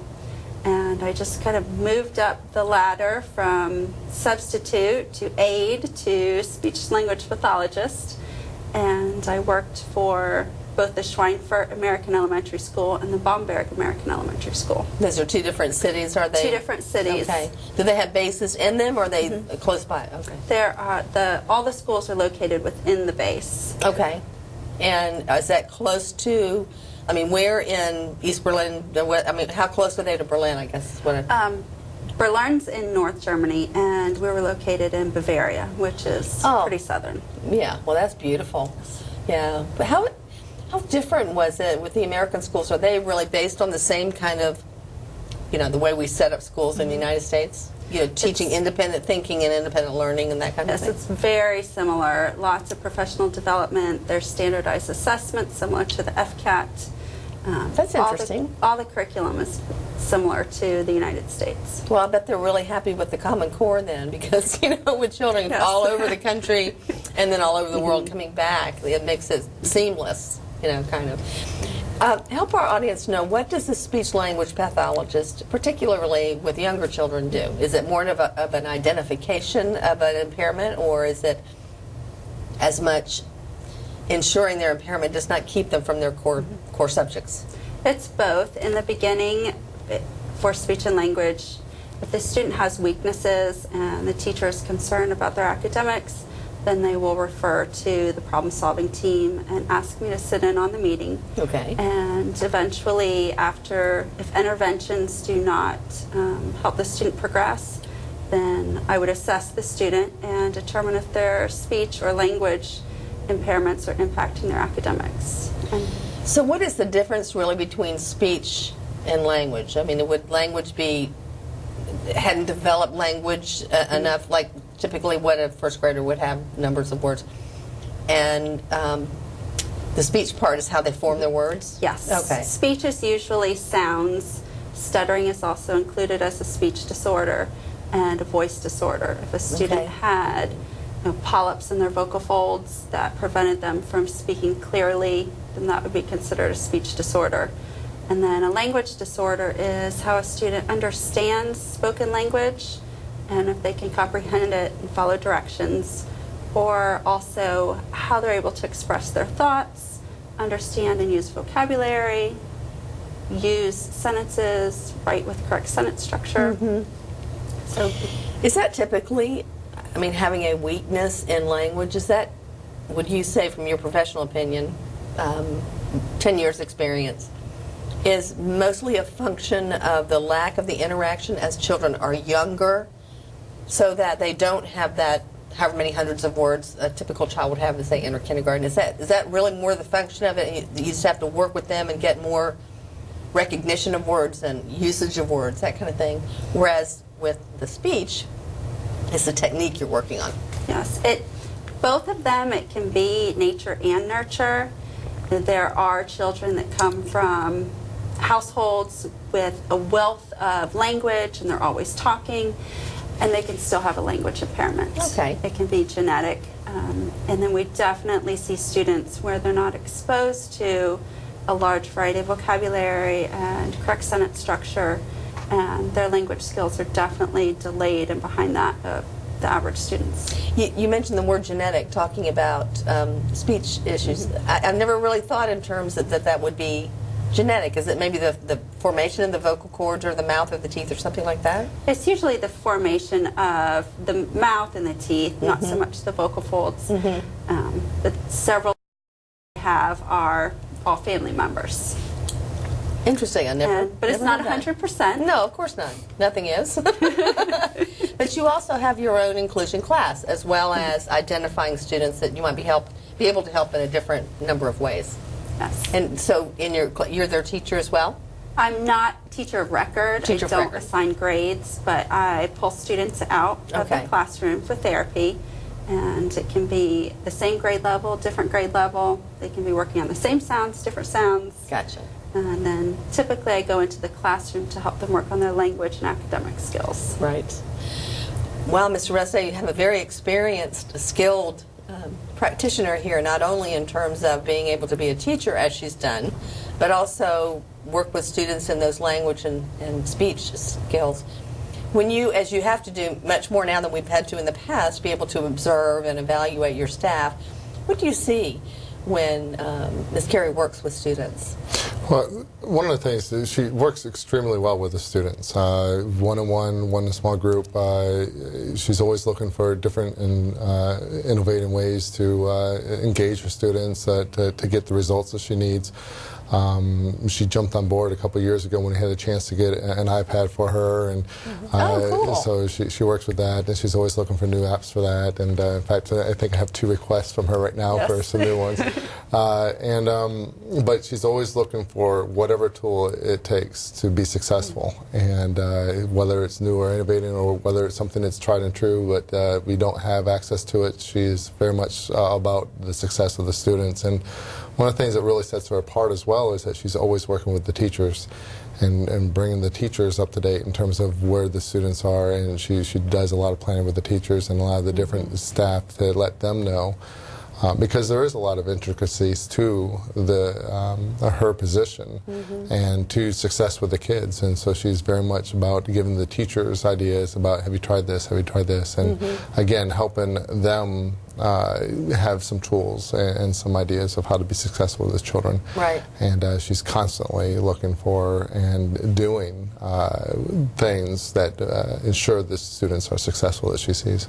So every now and then you'll say there's an app for that, huh? Yeah. Yeah, but you know, as Mr. Reste was talking about that, and I was kind of envisioning in today's technology that's accessible and much less expensive than it has been in the past, when you're working with the parents of the child, are there tricks of the trade, or are there tools, or perhaps there's a downloadable app that they can then use to replicate what you're doing with their child?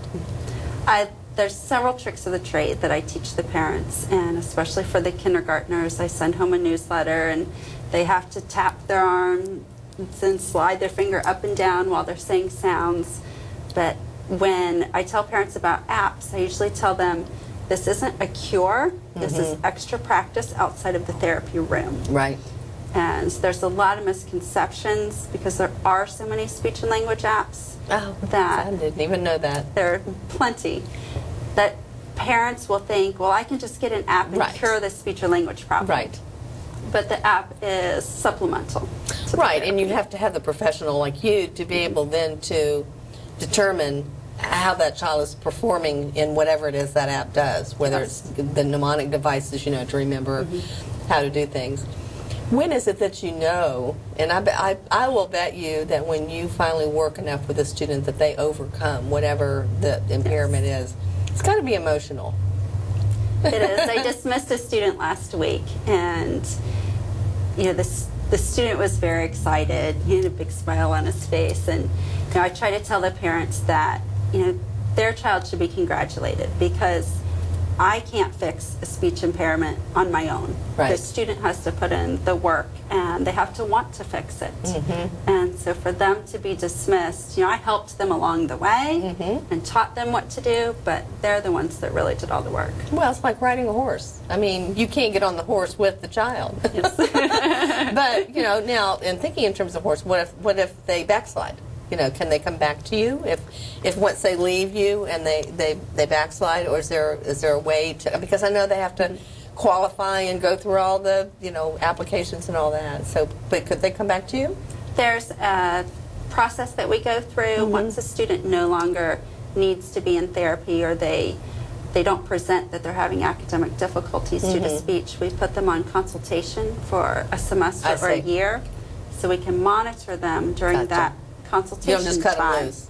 and then cut them loose after about a year. Because the phrase you use is very important to understand. This is not just a cosmetic fix. This is about removing the impairment, or removing is not the right word, but overcoming the impairment that keeps them from academic success. That's what it's all about.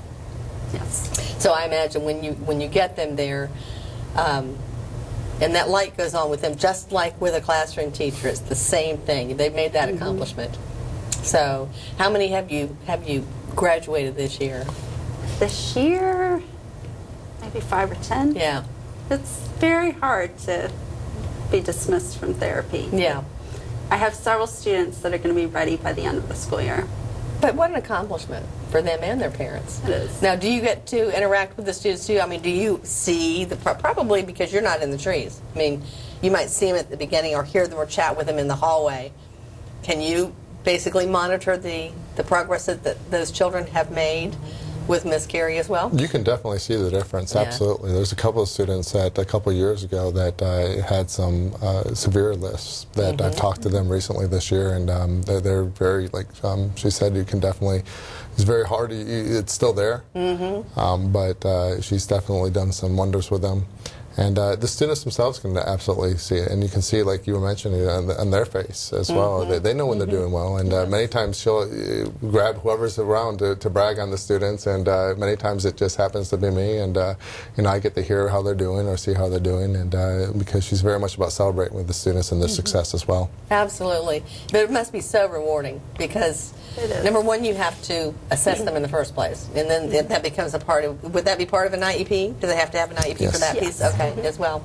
And then to work through that, and then it just must give you a lot of professional pride, I guess is that, because it's one-on-one. I mean, that's really a one-on-one situation. And Not every all teacher. the time, Not all the time, but sometimes No. in groups? Most of the time, it's in groups. Okay. But you're still working with that one child. It's not a group Yes. project. No, Right? it's not a group project. Right. I could have 6 students in a group, and every student has a different sound we're working on. And we take turns, and I've used technology and the iPad to increase the amount of sounds and words the students practice within a therapy session. Very exciting. Well, thank you so much Thank you so much for spending time with us. It's just another one of those services that school districts provide, public schools provide, that I don't think people are as aware as they need to be of how it's the whole child and working with that child. So again, congratulations by being selected by your peers at Northport KA School. Thank you. Thank you, and thank you, Mr. Reste, for being here. It's always a pleasure. Thank you. This is the end of our second segment, our second group of interviews or conversations with our Teachers of the Year. We hope that you've enjoyed them, and we hope that you'll tune in next time when we have another group of Teachers of the Year. So thanks for being with us. We'll see you next time.